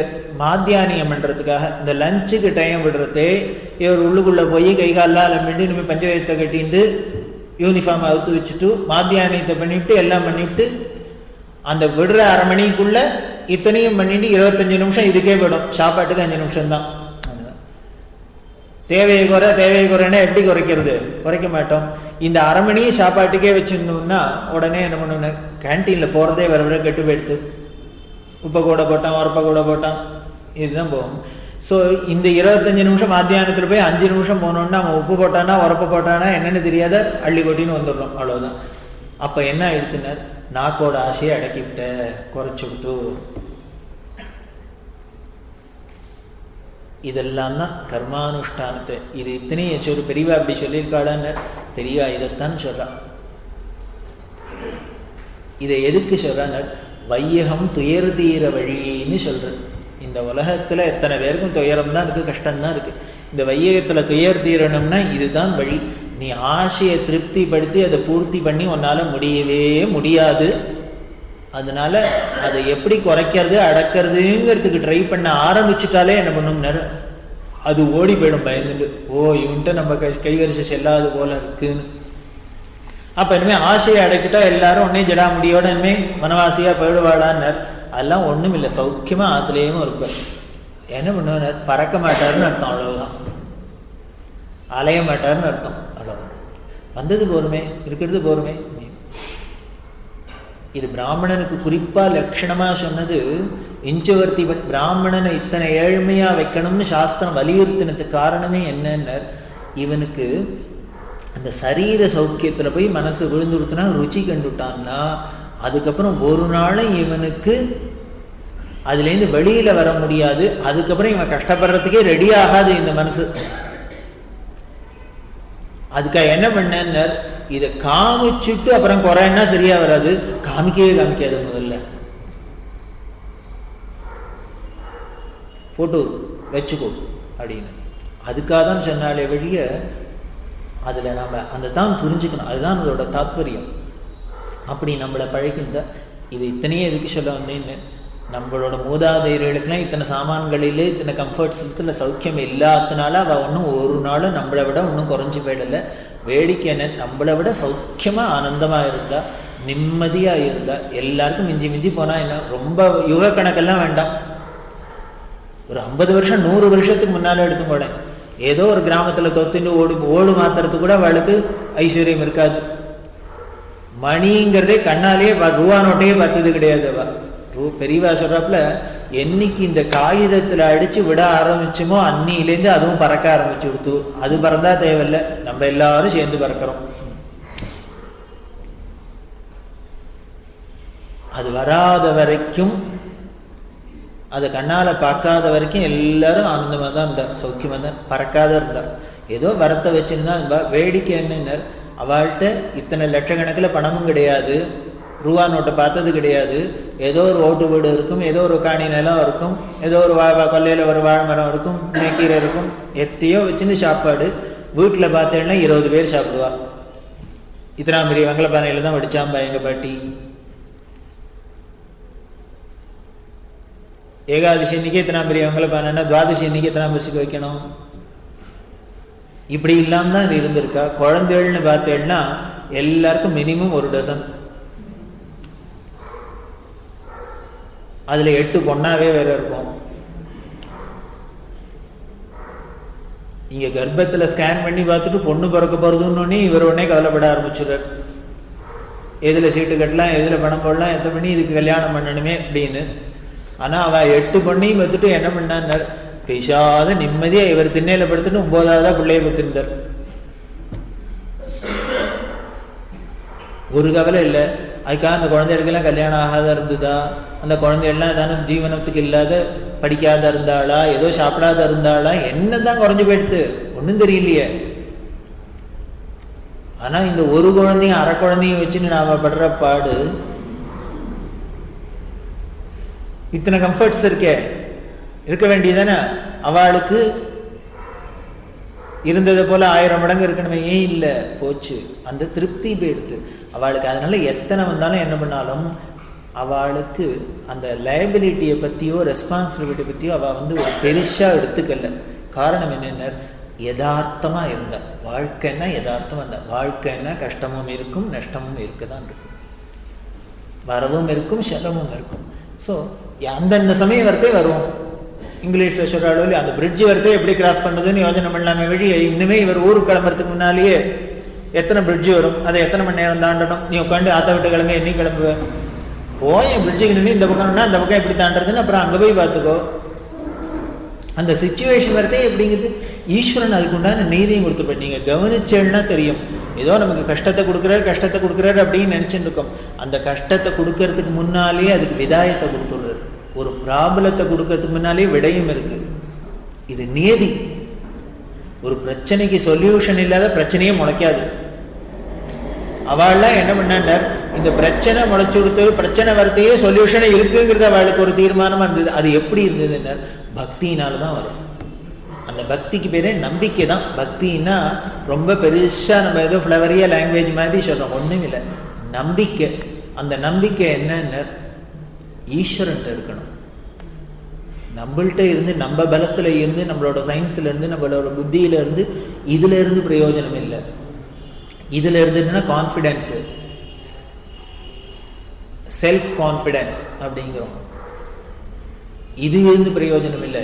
ஏன்னா நம்மளே என்னைக்கு வளர்க்கணும்னு தெரியாது. அப்புறம் நம்மளோட கான்பிடன்ஸ் வந்து நம்மள என்ன பண்ண போறது? ஒண்ணும் பண்ணாது. அது காம்ப்ளெக்ஸா போயிடும். அப்ப என்ன பண்ண, அந்த நம்பிக்கை அவன்கிட்ட தூக்கி வச்சுக்கணும் அப்படின்னு. அதுதான் பக்தி. அந்த பக்தியினால தான் இதை நாம துயர் தீர்றதுக்கு ஒரு வழி.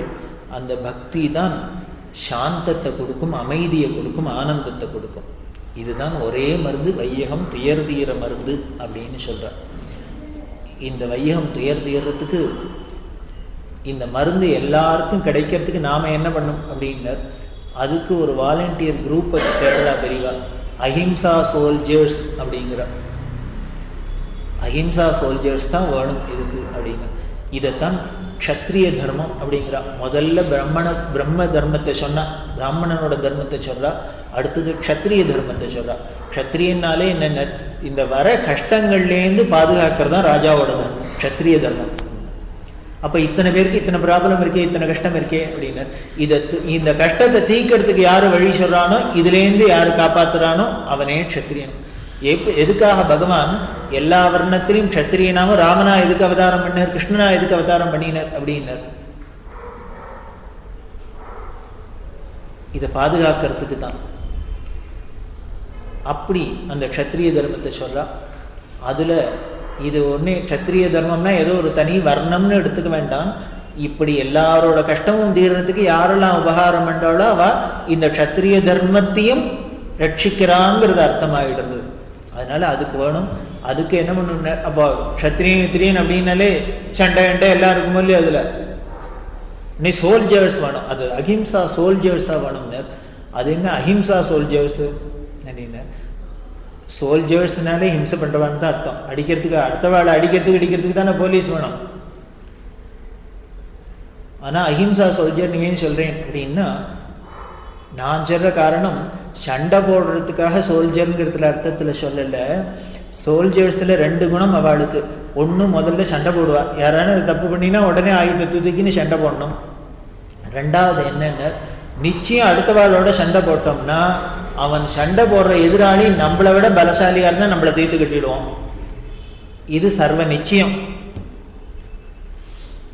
அப்ப என்ன ஆயிடும்னர், இவன் உயிரை கொடுக்கறதுக்கும் ரெடியா இருக்கான். இவன் சண்டைக்கு போறான், வார்ஃபூட்ல போய் நிக்கிறதையே இவன் திரும்பி வரப்போனான்னா வரலையான்னு அவனுக்கே தெரியாது. சண்டையெல்லாம் முடிஞ்சு இவன் ஆத்துக்கு வந்தப்புறம் தான் தெரியும். ஆனா இவன் போறத என்ன பண்ணும்னர், நம்ம இங்க போனாலும் நம்ம பிராணம் எனி டைம் போகலாம்ங்கிறதுக்கு ரெடியாகவும் போகணும். அதை போலதான் இந்த தர்மத்தை காப்பாத்துறதுக்கு, இந்த சாந்தம் வரத்துக்கு, இந்த அமைதி வரத்துக்கு, இந்த பக்தி வரத்துக்கு நாமளும் ஒரு சோல்ஜர்ஸா நாம போக வேண்டியது. அப்படி போறதே நமக்கு என்ன வேணா கஷ்டங்கள் வரலாம். இதை மீட் பண்றதுக்கு ரெடியா இருக்கணும். அதுக்கு பேர் தான் தியாகம்னு பேரு. இந்த தியாகத்துக்கு குணமே என்னன்னு, நான் ஒரு காரியம் பண்றேன், ஆனா அதுக்குனால எனக்கு ஒரு பலன் ஒண்ணும் இல்லை.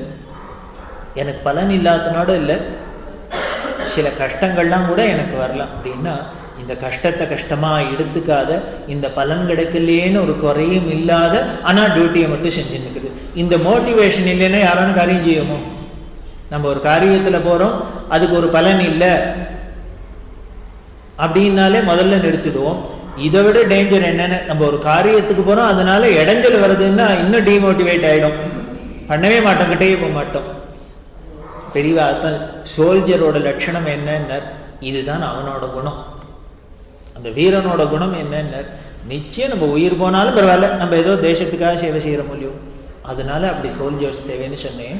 இன்னொன்னு, இந்த சோல்ஜர்ஸ்னா என்ன பண்ணுவாங்க, தன்னோட தேசத்துல ஒரு இன்ச்சு கூட எதிராளிக்கு விட்டு கொடுக்க மாட்டான். இப்ப வேணா கொடுப்போம், எங்க வேணா லைன் போட்டுக்கோம், யார் வேணா எடுத்துன்னு போங்கன்னு வேணா சொல்லலாம்.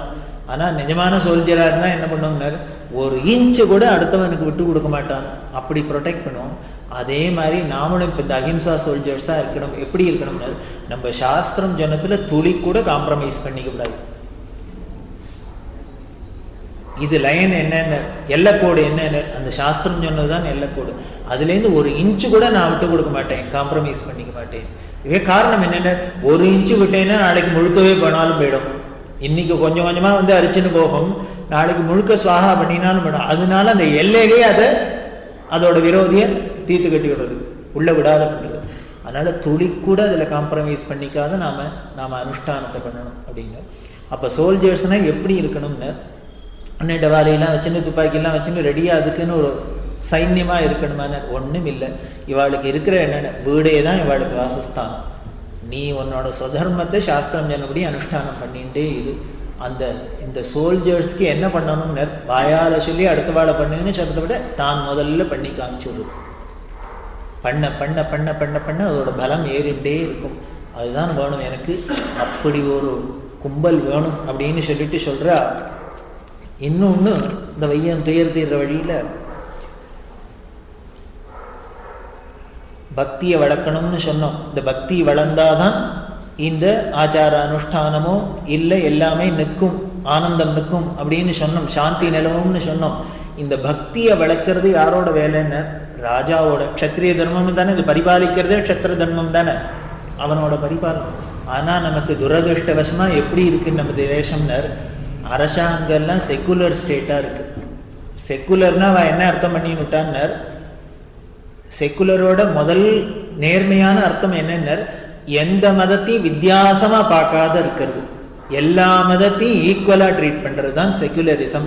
ஆனா நம்மளோட மாடர்ன் செக்குலரிசம் என்னன்னர், ஒரு மதத்தையும் வளர விடாத பண்றதுதான், மதமே இல்லாத பண்றதுதான் செக்குலரிசம்.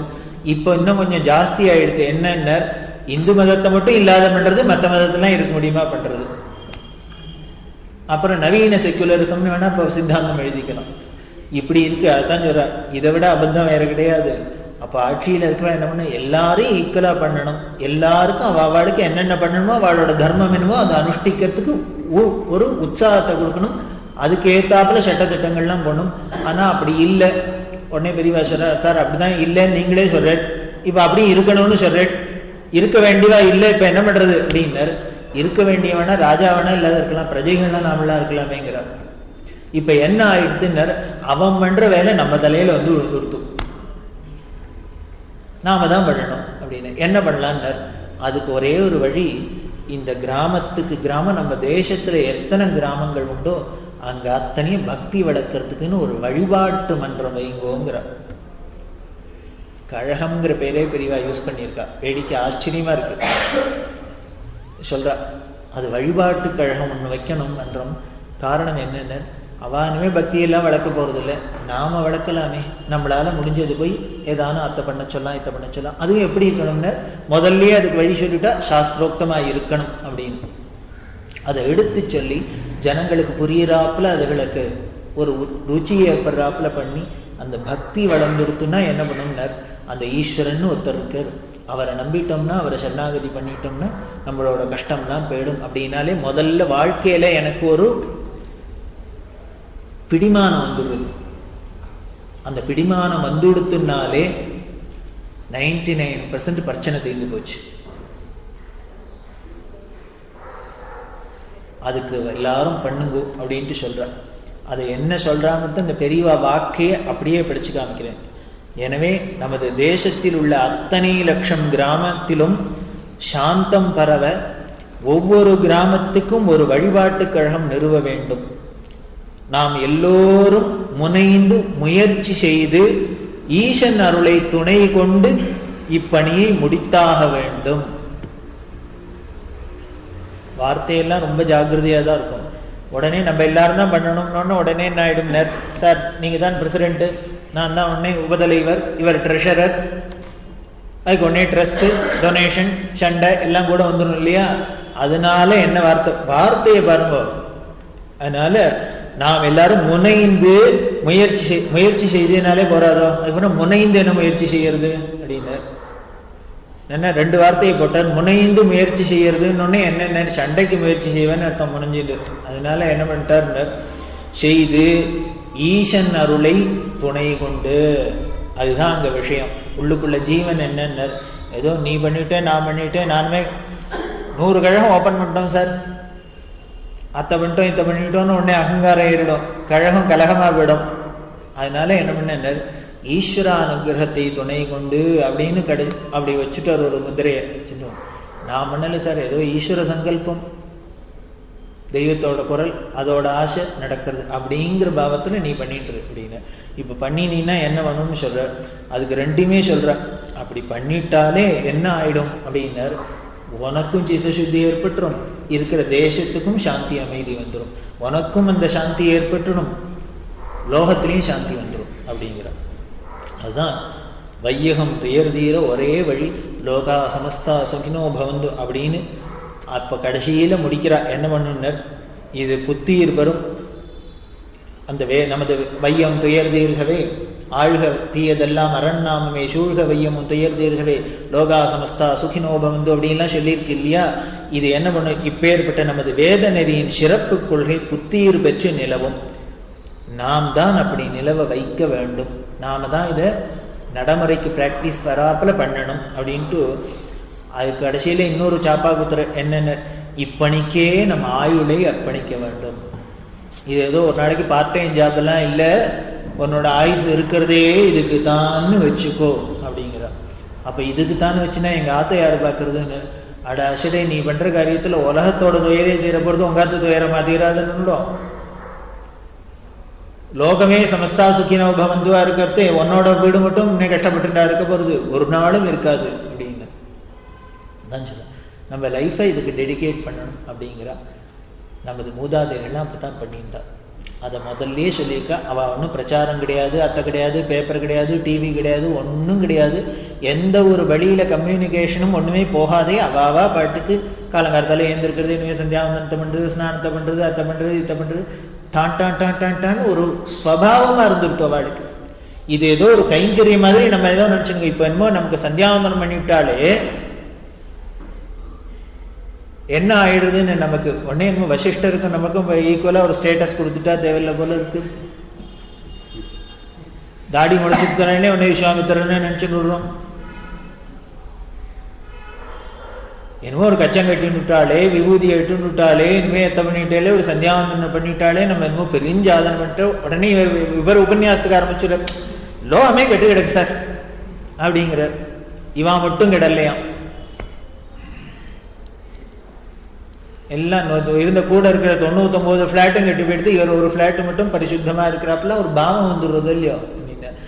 இது நமக்கு வருது. இது ஒன்றும் நான் மிகைப்படுத்தி சொல்லலை, எல்லாருக்குமே உண்டு. எனக்கு இருக்கு நிறைய அப்படி வந்துடுறது. ஆனால் என்ன பண்ணணும்னு, அது வரப்படாது. அப்படி வராது, ஸ்வபாவம் வந்துடுத்துனா அது வராது. இது ஏதோ நாம என்னமோ பரிசா பண்றோம் அப்படிங்கிற ஒரு பாவம் வந்துடுத்துனால்தான் இந்த வறுமை வழிய, அகங்காரம் வறுமை வழிய. இதுல என்ன வேலை, நான் கடமையை செய்யறேன். யாரானு தாயார் வந்து குழந்தைக்கு குளிப்பாட்டி விட்டு இனிமே அதுக்கு இனிமே ட்ரெஸ்ஸை பண்ணி விட்டு சமையலை பண்ணி சாத்தை போட்டு இது ஏதானு பெருசா ரைட் கிளைம் பண்ணிக்கிறாளா? இல்ல 40 வருஷம் என் பிள்ளைக்கு பண்ணிருக்கேன், ஒரு அவார்டு கொடுக்க மாட்டேங்கிறான் கேட்கிறாளா? என்ன தாய்க்குள்ள சிலகமே ஏதான ஒரு பட்டத்தை கொடுத்து, ஒரு 25 வருஷம் எங்க அம்மா எனக்கு சாதம் போட்டிருக்கா ஒரு அவார்டு, அப்புறம் 40 வருஷம் போட்டா ஒரு அவார்டு, பட்டம் ஏதானும் எதிர்பார்க்கிறாளோ?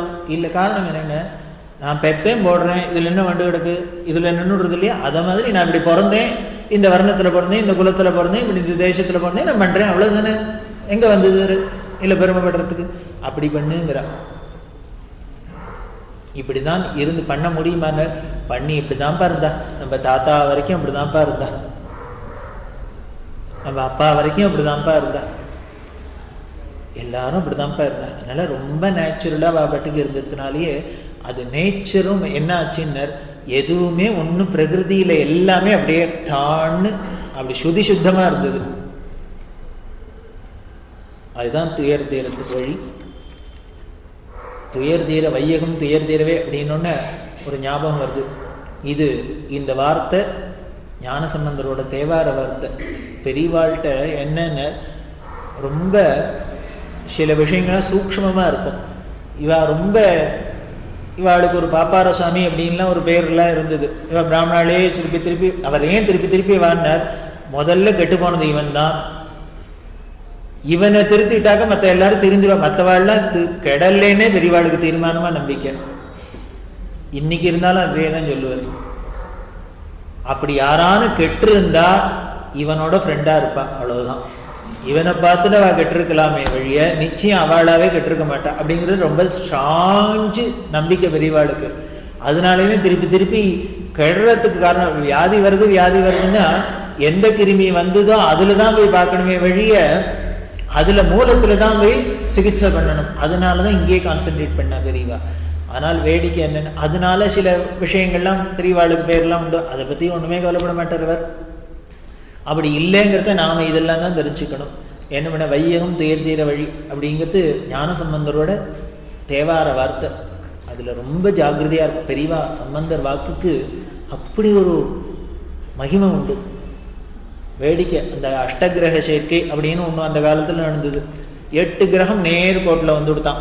வேடிக்கை என்ன தெரியுமோ, இந்த அஷ்டகிரகம் நேர்கோட்டுக்கு வந்தாலே எல்லாரும் பயந்துட்டு அந்த காலத்துல என்னெல்லாமோ ஊரை விட்டு ஓடுறாப்பெல்லாம் என்னமோ பயந்துருவா. இந்த லோகத்தை விட்டு எங்கேயானு ஓடி போயிட்டா எங்க போறது? இனிமே சிருஷ்டி தான் பண்ணணும். ஆனா என்ன ஆச்சுன்னா திருவாரூர்ல 9 கிரகமும் ஒரே கோட்டில் இருக்கு. தனோருந்தன் இருக்கு.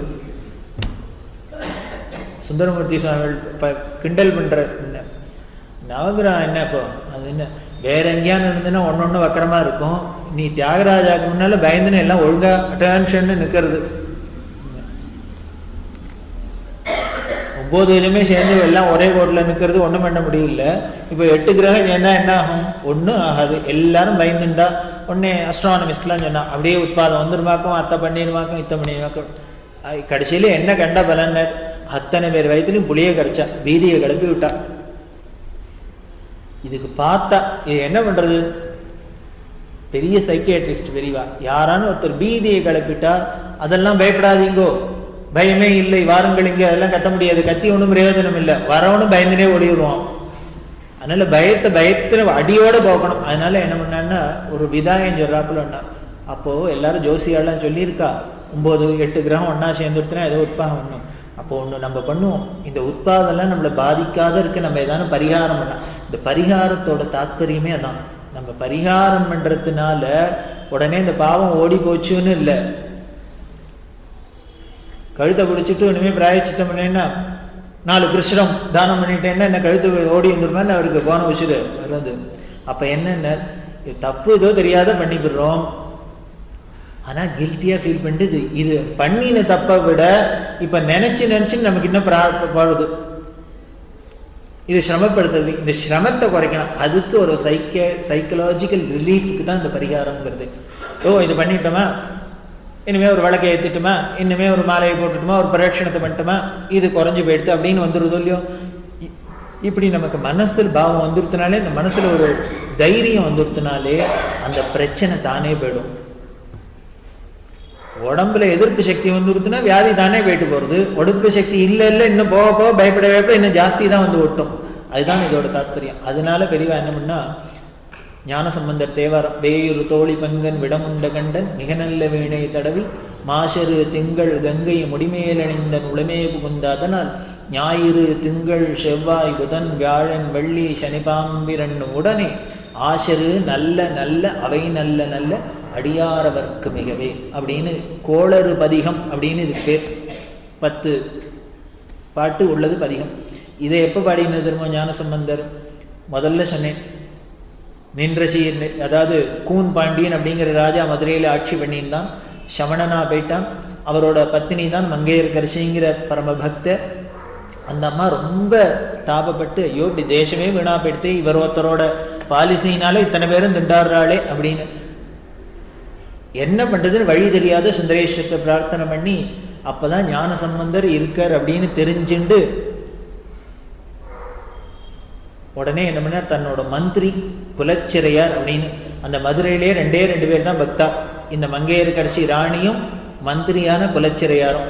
உடனே மந்திரிகிட்ட சொன்னா ராஜாவுக்கு தெரியாது, இப்படி ஒரு ஞானசம்பந்தர்னு ஒரு குழந்தை இருக்குங்கிறா, அவர் போற இடத்துலாம் எல்லாரையும் பக்தியை பரப்பிடுறாங்கிறா, நம்ம தேசத்துக்கு எப்படியான ஒரு தரம் அவர் அழிச்சுன்னு வாங்கோலே, அவர் பாதம் விட்டு அவர் கடாட்சம் விட்டு இந்த தேசம் வடிவு காலம் வரட்டும், பாண்டிய நாட்டுக்கு அழிச்சுன்னு வாங்கன்னார். உடனே ரகசியமா போங்கன்னு அனுப்பிச்சா. இங்கேருந்து போனார். அப்புறம் ஞானசம்பந்தர் தானே யாத்திரை பண்ணிட்டு இருக்கா, பாண்டிய தேசத்துக்கு வழியிலே இருக்கா, அவருக்கு சங்கல்பம் இங்க வரணுங்கிறதான். என்ன பண்ணினார், இவர் போய் குலச்சிறையார் சொன்னார், தூது அனுப்பிச்சார், இது மாதிரி எங்க பாண்டிய தேசத்துக்கு வரணும் அப்படின்ட்டு. ஆஹா வரேன்னு சொல்லுன்ட்டார். மகான்களுக்கு மட்டும் என்னன்னார், ஒரு நாடே நாஸ்திகனா இருந்தாலும் அங்க ஒரு பக்தம் இருந்துட்டா போறோம் அவளுக்கு. நீங்க 1000 பேர் கூட்டத்தை கூட்டி பிரயோஜனம் இல்லை, இருக்கிறது ஒன்னே ஒண்ணு. அங்க நமது மதத்தோட சிறப்பே என்னன்னு, அங்க குவான்டிட்டியே இங்க முக்கியம் கிடையாது, குவாலிட்டி தான் இங்க இந்த மதத்தோட சிறப்பே தான். அதனால்தான் நம்ம எதை பத்தியும் மத மாற்றமா அதை பத்தி நிர்விச்சாரமா இருக்கிறதுக்கு காரணமே நமக்கு குவாலிட்டி தான் வேணுமே வழி, குவான்டிட்டியை பத்தியே கவலை இல்லை. அதனால ஞானசம்பந்தர் என்ன பண்ணார், இந்த அம்மாக்காகவானு வரேன் போய் சொல்லுங்க. இப்பேற்பட்ட பாண்டிய தேசத்துல ஒரு 63 நாயன்மார்ல ஒத்தியா அந்த அம்மா இருக்கிறது. இனிமே ராஜா நாஸ்திகனா இருந்தானே யாரு வந்தா என்ன கழுவுல வெறுமனா இருக்க மாட்டா, இவர் வந்து அங்க ஓம் நம சிவாயன்னா அவ்வளவுதான், கழுவுதான். அப்படி இருந்த இடத்துல வரேன்னு சொல்லுன்ட்டார்.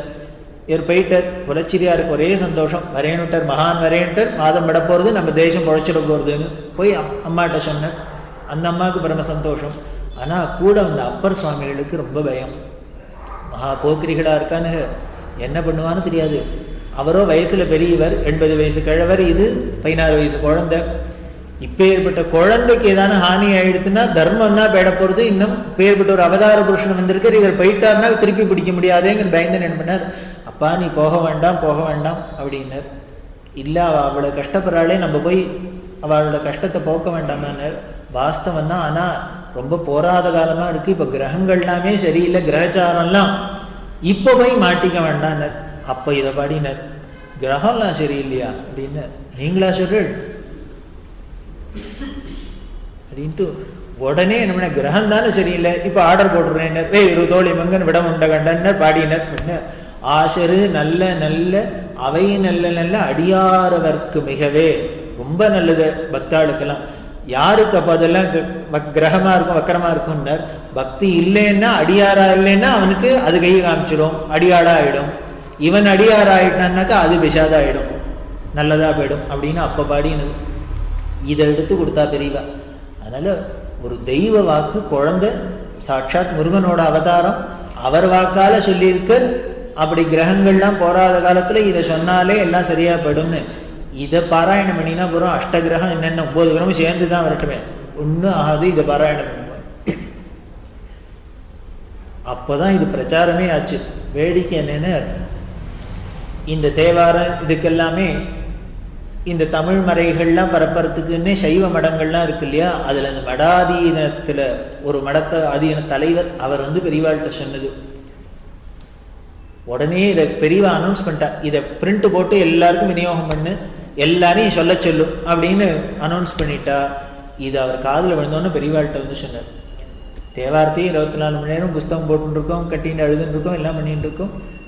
இப்படி ஒரு சிச்சுவேஷனுக்கு இதை ஒரு பரிகாரமா யூஸ் பண்ணலான்னு இப்பதான் முதல்ல தெரிஞ்சுட்டேன். நமக்கு இனிமே பெரிய பரிகாரம்னா உடனே தர்மசாஸ்திரத்தை பாரு, இனிமே அந்த சாஸ்திரியில கூப்பிட்டு இந்த சாஸ்திரியில மந்திரத்தை தானே தேடுவோம். பெரியவா சொன்ன இது மந்திரம் இல்லாத என்ன, இவர் மகான் இல்லாத, இவர் ரிஷி இல்லாத யாரு, அதனால இவர் வாக்குலேருந்து வந்தா எது வந்தாலும் லாங்குவேஜ் தான் மாறி இருக்க, மந்திரம் தான். இதை சொல்லுனா அவர் வந்து ரொம்ப பெருமைப்பட்டார், ரொம்ப சந்தோஷப்பட்டார் பெரியவாள்கிட்ட, அவ்வளவு அந்யோன்யமா போனார். இப்படி ஒரு தேவாரத்தை எடுத்து இது மாதிரி பெரியவா பரிகாரம் சொல்லுவான்னு நான் கொஞ்சம் கூட நினைச்சு கூட பார்க்கல. அதைத்தான் நீங்க யூஸ் பண்ற, வையகம் துயர் தீர. அதுல சொல்ற, வாழ்க அந்தனர் வானவர் ஆனினம், வீழ்க தன்புனல் வேந்தனும் ஓங்குக, ஆழ்க தீயதெல்லாம் அரண்நாமமே சூழ்க வையமும் துயர் தீர்கவே. இதுதான் இந்த தேவாரம். எடுத்தோடனே வாழ்க அந்தனர், பிராமணாலாம் வாழட்டும். இவர் முதல்ல திருப்பி திருப்பி பாப்பான்ட்டே இருந்ததுக்கு காரணம் என்ன, இவன் ஒழுங்கா பிராமணனா வாழ்ந்தான்னா மீது எல்லாம் வாழ்ந்துருவார். வாழ்க அந்தனர் வானவர், தேவதைகள்லாம் சந்தோஷமா இருக்கட்டும். காரணம் என்னென்ன, இங்க பிராமணன் பிரம்மண்யத்தை இல்லைன்னா தேவதைகளுக்கு எல்லாமே கஷ்டம். முதல் சாப்பாடு போறது யாருன்னா பட்னி, அவளுக்கு தான். அவளுக்கு கஷ்டப்பட்டாள்னா என்ன பண்ணுனார், இனிமே நம்ம இனிமே மழையை கூட தகுடுன்னா கொடுத்துருவாள். அவளே நாங்களே திண்டாடின்னு இருக்கோம், அவனுக்கு என்ன தண்ணி கஷ்டம், போடத்துல குடத்துக்கு 10 ரூபா வாங்குவோம். ஸோ இவன் இவன் ஒழுங்காக டியூட்டியை பண்ணலைன்னா அவளுக்கு கஷ்டம் வந்துடுது. அவ கஷ்டப்பட்டா என்ன பண்ண திருப்பி இவனுக்கே கஷ்டம் வந்துடுது. அந்த கஷ்டம் இவன் தலையில வந்து விடியறது. அதனால வானவர் அப்படின்னர். ஆனீனம் அப்படின்னர் கேட்டல். இங்க அவர் ஆனீனம்னு ஃபீல் பண்றது பசுவ கோசம்ரட்சணத்தை. காரணம் என்னன்னு, இவன் யாகங்கள் பண்ணாதான் தேவதைகளுக்கு பிரீத்தி, அவளுக்கு ஆகாரம். அவளுக்கு ஆகாரம் கிடைச்சாதான் இவன் கேட்டதெல்லாம் அவ கொடுக்க முடியும். இந்த இவாளுக்கு கொடுக்கறதுக்கு இந்த ஆகுதிக்கு முக்கியமா இருக்கிறது இந்த நெய், பால். முதல்ல அக்னிஹோத்திரம் காலங்காலத்தாலே என்னன்னு பாலே வீட்டிலேயே மாடு எதுக்கு வச்சுக்கணும்னு சாஸ்திரம் சொல்றதுங்கிறது. கோதானம் பண்ணு பிராமணனுக்குன்னா எதுக்கு, என்ன 4 தடவை காப்பி குடிக்கிறதுக்கா கோதானம் இருக்கு?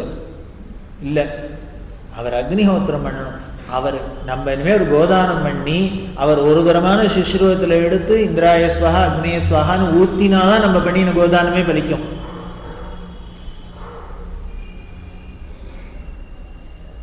அதனால கோவுக்கு வீட்டுல இருக்கணுங்கிறது. அந்த கோவன் இருக்கு, அது பால் கறக்க வேண்டிருக்கு, நெய் கொடுக்க வேண்டிருக்கு அப்படின்னு. கோகுலத்தோட சிறப்பே என்னென்ன, அதுல சுவாமி அங்கேயே போய் இருந்ததுக்கு காரணம் என்னென்ன, இந்த பிராமணாளுக்கு இத்தனை கைங்கரியம் பண்றதே அதுக்காகவே. இதை தாம் வேற யாரும் பார்த்துக்க கூடாதான், இவரே அதை குளிப்பாட்டி இவரே உள்ள போட்டு இவரே எல்லாம் பண்ணி சம்ரட்சணம் பண்ணணும்னு ஒரு அவதாரமே பண்ணி காமிச்சான் கோபாலனா பகவான். அப்படி ஒரு சிறப்புடையது அந்த கோ. அதனால வாழ்க அந்தனர் வானவர் ஆனீனம் அப்படின்னர். இப்ப வாழறது 3த்தையும் சொல்லிட்டார். இதெல்லாம் வாழ்க வாழ்க ஜெய் கோஷம் போட்டாச்சு. அடுத்தது பொலிட்டீஷியன் மாதிரி ஒழிக கத்துறார். என்னன்னு வீழ்க தன் புனல் அப்படின்னர். விழறதையே என்ன வேணும்னர், மேலேந்து தண்ணின்னா விழ விழணும். முதல்ல தன் புனல் அப்படின்னர். தன்மையான புனல், நமக்கு ஹிதத்தை பண்றாப்புல மழை பெய்யணும். தீங்கின்றி நாடெல்லாம் திங்கள் மும்மாறி பெய்ய ஓங்கு பெரும் சென்னல் ஊடுகையல் உகழ, அது ஆண்டாளோட வாக்கு. அது மாதிரி இவர் இங்க என்ன பண்ண வீழ்க தன் புனல். முதல்ல விழறதெல்லாம் என்னென்ன விழணும்னர், முதல்ல மழை விழட்டும் வீழ அப்படின்னர். வேந்தனும் ஓங்குக. இப்படி மழை நன்னா பெஞ்சுடுத்தினாலே ராஜாவுக்கு பவர்ஃபுல்லா ஆயிடும். காரணம் என்னென்ன, இவனையே வச்சுருப்பா, அடுத்து ஓட்ட மாத்தி போட மாட்டான். வந்தாலே மழை பெய்யுது சார் அப்படின்ட்டு உடனே அவனுக்கு பிளஸ் பாயிண்ட். அதனால வேந்தனும் ஓங்குக அப்படின்னு. ஆழ்க தீயதெல்லாம், எதெல்லாம் உள்ளுக்குள்ள போய் மண்ணோட மண்ணா போகணும்னர், தீயதெல்லாம் முதல்ல ஆழட்டும் அப்படின்னு. இருக்கிற இடம் தெரியாத மண்ணோட மண்ணா மக்கட்டும். ஆழ்க தீயதெல்லாம் அப்படின்னு. இது இத்தனையும் பண்ணணும்னா என்ன பண்ணணும், வாழணும். அந்தனர் வாழணும், வானவர் வாழணும், இனிமே ஆனீனம் வாழணும், மழை விழணும், ராஜா ஓங்கணும், ஆழ்க தீயதெல்லாம். இத்தனை காரியம் பண்ணணும்னா என்ன பண்ணணும்னா ஒன்னே ஒண்ணு பண்ணினா போறோம். என்னன்னு, சூழ்க அரண்நாமமே. எல்லா இடத்துலையும் பகவன் நாமா சூழ்ந்துடுத்துனா 4 பக்கத்திலையும் இது அத்தனையும் தானே நடந்துடும். ஆழ்க தீயதெல்லாம் அரண்நாமமே சூழ்க வையமும் துயர்தீர்களே அப்படின்னு. அப்படி அந்த பகவன் நாம தேசம் முழுக்களும் சூழ்ந்து நிறுத்தினா என்ன பண்ணுங்க, வையத்தில் இருக்க துயர்லாம் தானே போயிடும். அப்படின்னா என்ன, பக்தி வளர்ந்துருத்தோன்னு அர்த்தம். அதுதான் நமக்கு முக்கியம். அந்த அரண்நாமம் அப்படின்னு இங்க சொல்லியிருக்காரே வழிய இது பகவன் நாமாங்கிறதான் அவரோட சித்தாந்தம். அப்படின்னா பகவன் நாமே அரண்னாலே, ஹரன்னாலும் சரி அரியினாலும் சரி ரெண்டும் ஒன்னே அர்த்தம் ஒண்ணுதான். என்ன, விடுக்கிறவன் அர்த்தம், பறிக்கிறவன் அர்த்தம். எதை என்ன, முதல்ல நம்மளோட காமக்ரோதாதி ரோபங்கள்லாம் பறிக்கிறான். அதுக்கப்புறம் என்ன பண்ண, நம்மளோட ராகத்வேஷத்தெல்லாம் பறிக்கிறான், நம்மளோட பாபத்தெல்லாம் பறிக்கிறான், நம்மளோட தோஷங்கள்லாம் பறிக்கிறான். கடைசியில எல்லாத்துக்கும் மேல என்ன பண்ண, நம்மளோட ஜென்மாவே பறிச்சுடுறான், திருடிடுறான், இல்லாத பண்ணிக்கிறான். பிராரப்தத்து போயிடுத்தினாலே ஜென்ம நிவர்த்தி ஆயிடுறது இல்லையோ, அந்த அளவுக்கு எடுக்கிற. அதனாலதான் என்ன பண்ண, பவரோக வைத்தியபதினு வைத்தியநாதன் வைத்தியநாதன் வைத்தீஸ்வரன்னாலே என்னென்ன, இவர் இந்த சாதாரண டாக்டர் இல்லை, இந்த உடம்புக்கு வர வியாதியை கொடுக்கிறவர் இல்லை, உடம்பே வராத வியாதியை கொடுக்கிறவர், அதையே போக்குறவர். முதலே சொல்லிக்க, டாக்டர் வேழிநாதன் அப்படின்னு. அவர் பொண்ணுக்கு ரொம்ப உடம்பு சரியில்லாத இருந்தது, படித்துட்டே இருந்தது. இனிமே ஒரு வைத்தியம் பாக்கி இல்லை. அலோபதியிலேருந்து ஆரம்பிச்சு எல்லாத்தையும் பண்ணி பண்ணி பார்த்தா ஒன்றும் சரியா வரல. ஒரு நாளைக்கு குடும்பத்தோடு போயிருந்தா பெரியவாள்கிட்ட போனால், இவளுக்கு உடம்பு சரியில்லை, உடம்பு ரொம்ப படுத்துறது, நானும் என்னெல்லாமோ வைத்தியம் பண்ணி பார்த்தாச்சும் ஒன்றும் சரியாகும், பெரியவா தான் அனுகிரகம் பண்ணும் அப்படின்னா. உடனே அப்படியா, இவளுக்கு உடம்பு வந்து படுத்துறதா அப்படின்னா உடனே ஒரு மாம்பழத்தை தூக்கி அவ கையில் கொடுத்தார். அவருக்கு ஒரே ரொம்ப சந்தோஷம். உடனே என்ன பண்ண, இன்னும் 2 மாம்பழம் இந்த நீனு வச்சு அப்படின்னு இவர்கிட்ட கொடுத்தா. இவருக்கு உடனே குபீர்னுது. அவளுக்கு உடம்பு வந்துருக்குன்னு மாம்பழம் கொடுத்தா நமக்கு எதுக்கு மாம்பழம் கொடுக்குறாரு வேறு?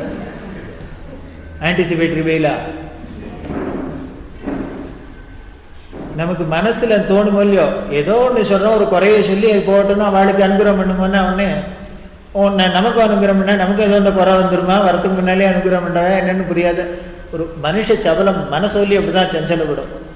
இது சஞ்சலப்படுறதும் வேடிக்கைக்காக இல்லை, ஏதோ நம்மளாவே ஏதோ நினைச்சுக்கிறோம் அப்படின்னு இல்லை, அது ஈஸ்வர சங்கல்பம், அந்தரியாமையா அது பண்றது. ஏன் சலிக்க வைக்கிறதுன்னு, இப்படி இவர் மனசுல சலிக்க வச்சா நாளைக்கு எல்லாருக்கும் அதுக்கு ஆன்சர் கொடுத்துரும்.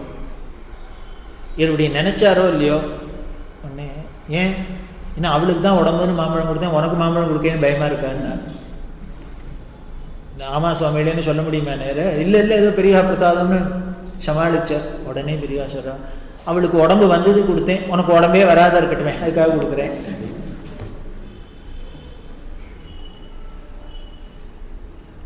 அன்னைக்கு இது சர்வசாதாரணமா இருந்தது. இன்னைக்கு போய் இந்த நிகழ்ச்சிகளுங்கோ ஆழ்வார்பேட்டையில் இருக்க அவர் சொல்லுவார், அன்னைக்கு அர்த்தம் புரியல பெரியவா, அவளுக்கு உடம்பு வந்தது கொடுத்தேன், உனக்கு உடம்பே வராத இருக்கட்டுமே அதனால கொடுக்குறேன்னு. உடம்பே வராத இருக்கட்டும், இனிமேல் உடம்புன்னு ஒன்று வந்து அதுக்கப்புறம் அதுக்கு வியாதின்னு ஒன்று வந்து அப்புறம் இந்த சங்கராச்சாரியிட்ட போய் இவர் மாம்பழம் கொடுத்து போவானே அப்படின்னு. இந்த உடம்பே வராத இருந்துருத்துனா அவ்வளோதான், பிரச்சனையே போயிடுத்து. அதைத்தான் சொல்றா பெரியவா, அத்தனை பிராரப்தம் முழுக்கலும் க்ளோஸ் ஒரு மாம்பழத்தில் அப்படிங்கிறவர்.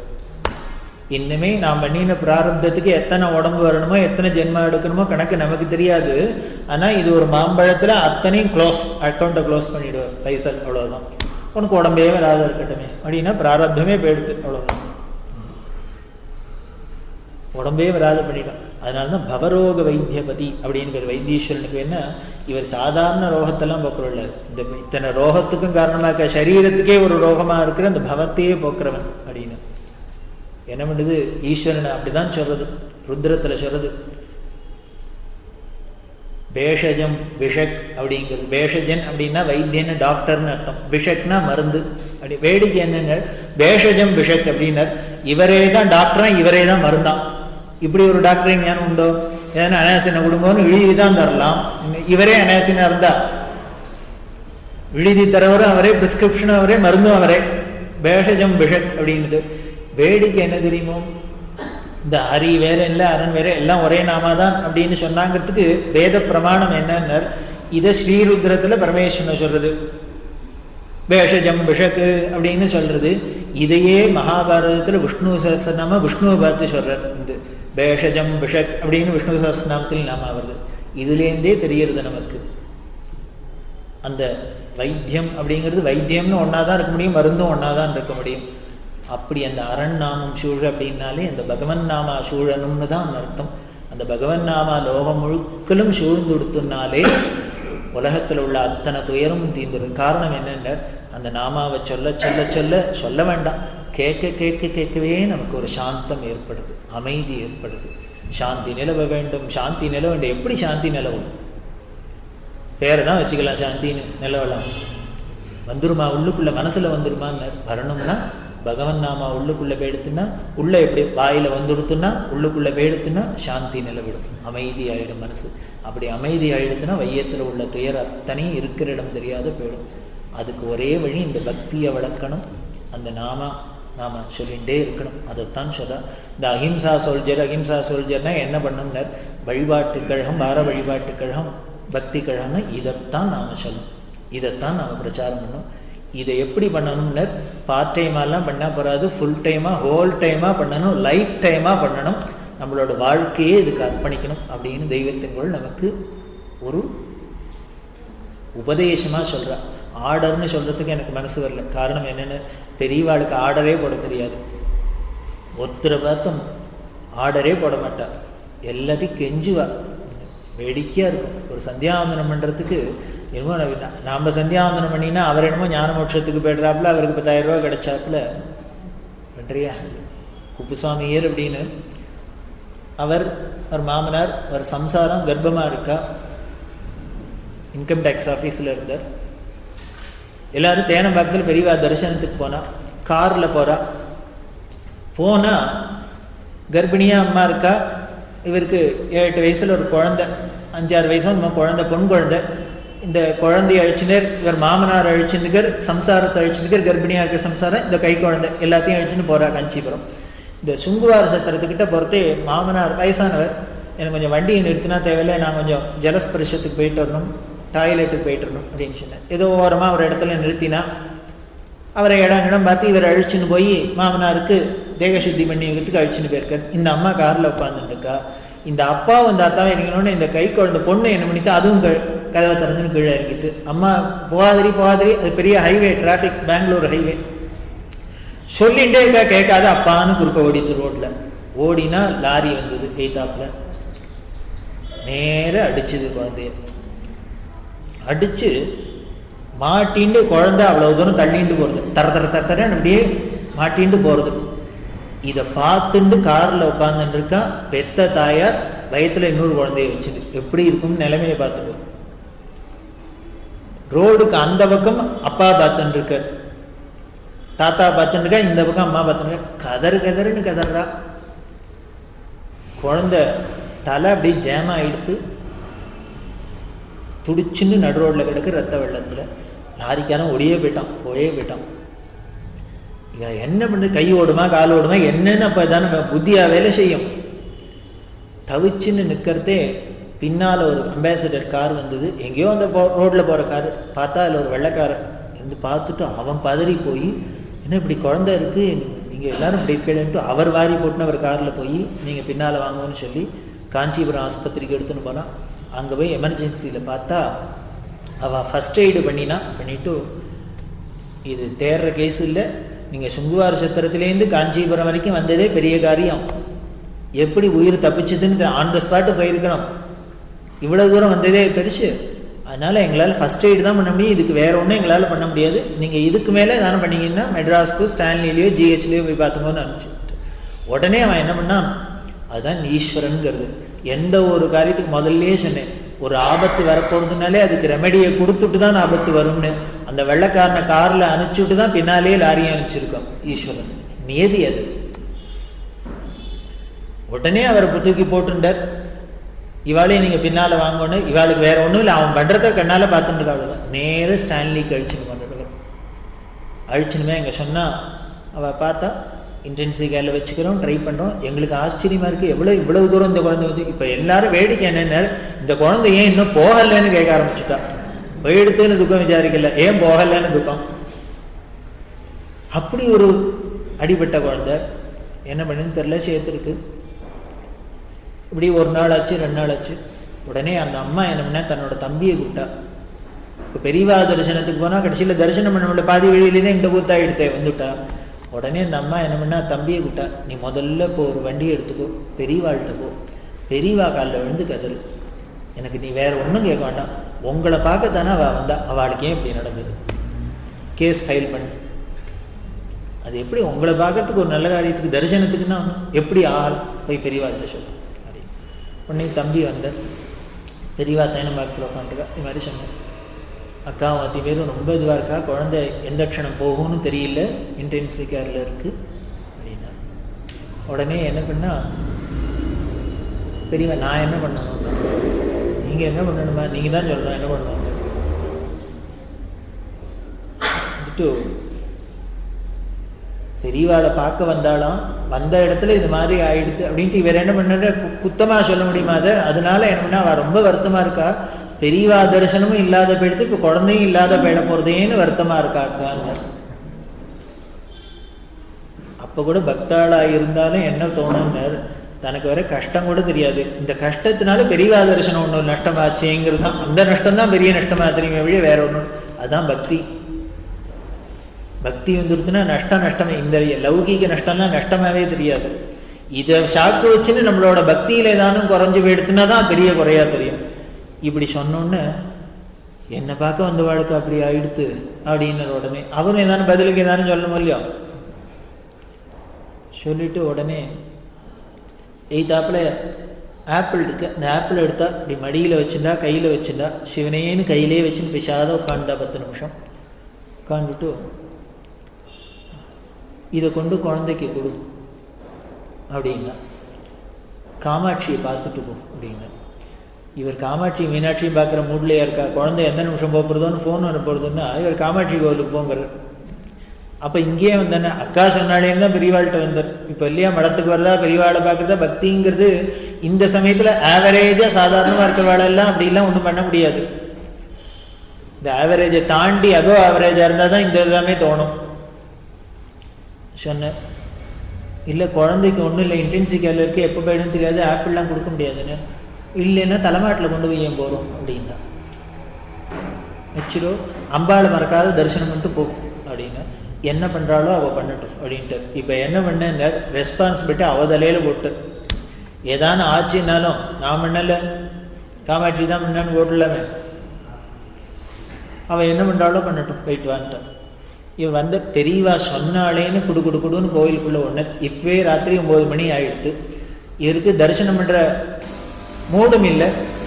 பெரியவா சொல்லியிருக்கா வந்து உடனே பார்த்துட்டு போச்சோன்னா கதவை சாத்துறதுக்கு இருந்து என்ன பண்ணா சீதா அப்படியே திறந்து வச்ச அரைகுறையா சாத்தினா பச்சை புடவை கட்டி இருக்கு அம்பாளை அப்படின்னு கிணத்துல போட்டு ஓடி வந்துட்டார்.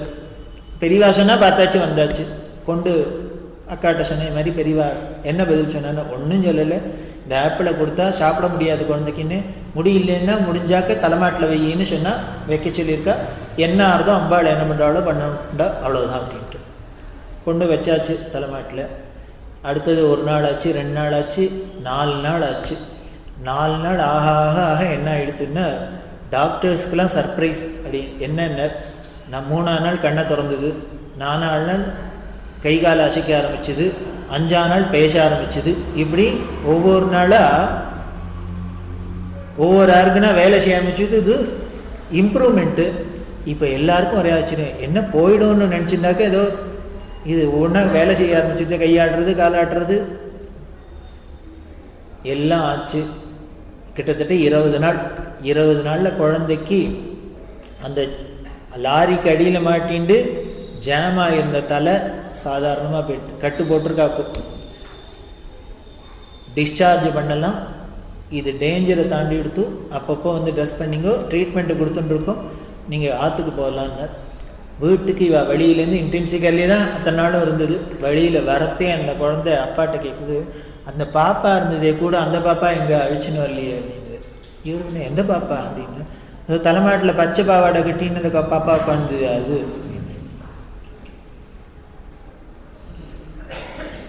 இவாளுக்கு ஒன்றும் தெரியல, இது ஏதோ பாவம் குழந்தை உசிர் பொழிச்சு வந்திருக்கு, பச்சை பாவாடை ஏதோ பாப்பா எங்கே இருந்தா அழிச்சுன்னு வரா. இது அப்புறம் வந்து சொன்னோன்னு இவர் மாமா கேட்டோன்னு ஆச்சரியமா இருந்தது. என்ன சொன்னா அப்படின்னு, பச்சை பாவாடை கட்டின்னு தலைமாட்டில் பாப்பா இருந்தது அது எங்கன்னு கேட்கறது அப்படின்னு. அப்புறம் தான் இருக்கு ஃப்ளாஷ் ஆச்சு. காமாட்சியை பார்த்துட்டு போனா அம்பாளை வேற ஒண்ணுமே அம்பாளை ஞாபகம் இல்லை, பச்சை புடவை கட்டின்றது மட்டும்தான் ஞாபகம் இருந்தது. இன்னமும் அந்த பொண்ணு அதுக்கப்புறம் SSLCயில் கோல்டு மெடல் வாங்கினான், மாம்பழத்தில் படிச்சு. இன்னமும் மெட்ராஸில் தான் இருக்கா. இவளா இப்படி குத்துயிரும் கொலையுருமா நடு ரோட்ல கிடந்தவோ அப்படிங்கிறப்பல இருக்கும். குப்புசாமின்னு இருக்க, இந்த அம்மா இல்லை, இப்போ குப்புசாமி இருக்க சாட்சி சொல்லுவார். குப்புசாமி அவள் என்ன ஆப்பிளில் உட்காத்தி வச்சு காமாட்சியை போனா அவள் வர வேண்டியதுதான். இனிமேல் வாழைப்பழத்தை கொடுத்து மீனாட்சி நீ போனா போக வேண்டியதான். எதை வேணா என்ன வேணா பண்ண முடியும். எப்போ நமக்கு அப்படி ஒரு பக்தி இருந்ததுன்னா. இந்த அம்மா ஒரு குழந்தை போப்புறதுன்னு ஒரு புத்திர சோகத்துலையும் வேற எங்கேயும் புகலிடம் போகணும்னு தெரியல, பெரியவாள்கிட்ட போய் முறையிட்டா கூட கோச்சுண்டா கூட ஈஸ்வரன்ட்ட தான் கோச்சிக்கலாம். நமக்கு எல்லா உரிமையும் உண்டு அவர்கிட்ட. அப்படி ஈஸ்வர சன்னதியை நாட ஆரம்பிச்சிட்டோம்னா நமக்கு அப்படி ஒரு பக்தி வந்துடுத்துன்னா ஆழ்க தீயதெல்லாம் அரண்நாமமே சூழ் வையமும் துயர்த்தீர்களே. அதனால தான் துயர். இது ஒரு சாம்பிளுக்கு. இதை மாதிரி உலகத்தில் உள்ள கஷ்டம்லாம் போகணும்னா அப்படி அந்த ஈஸ்வரனை நாம் நாடினோம்னா பக்தி பண்ணினோம்னா எல்லா துயரும் தீரும். அதுக்கு நாம் ஒரு கருவியாக இருப்போம், நாம் அந்த அஹிம்சா சோல்ஜராக இருப்போம்னு பிரார்த்தனை பண்ணுவோம். அதுக்கும் ஈஸ்வர அனுகிரகங்கிற அந்த அனுகிரகத்தை அவள்கிட்டையும் பிரார்த்தனை பண்ணுவோம். உன்னோட சோல்ஜரில் ஒருத்தரா எங்களையும் ரெக்ரூட் பண்ணிக்கோ அப்படின்னு பெரியவாள்கிட்ட பிரார்த்தனை பண்ணுவோம். நிச்சயம் அவள் அனுகிரகம் பண்ணுறதுக்கு காத்துன்னு இருக்கா. ஏன்னா இந்த பிரதோஷ காலம் இன்னைக்கு அப்பேற்பட்ட ஒரு புண்ணியமான நாளில் அவளை ஸ்மரிக்கிறது பெரிய பாக்கியம்னு சொல்லி நம்மளோட கஷ்டங்கள்லாம், லோகத்தோட கஷ்டங்கள்லாம் தீரட்டும், எல்லாரும் ஆனந்தமாக இருக்கிறதுக்கு அவள் அனுகிரகம் பண்ணட்டும்னு சொல்லி குருநாதனை பிரார்த்தனை பண்ணுவோம்.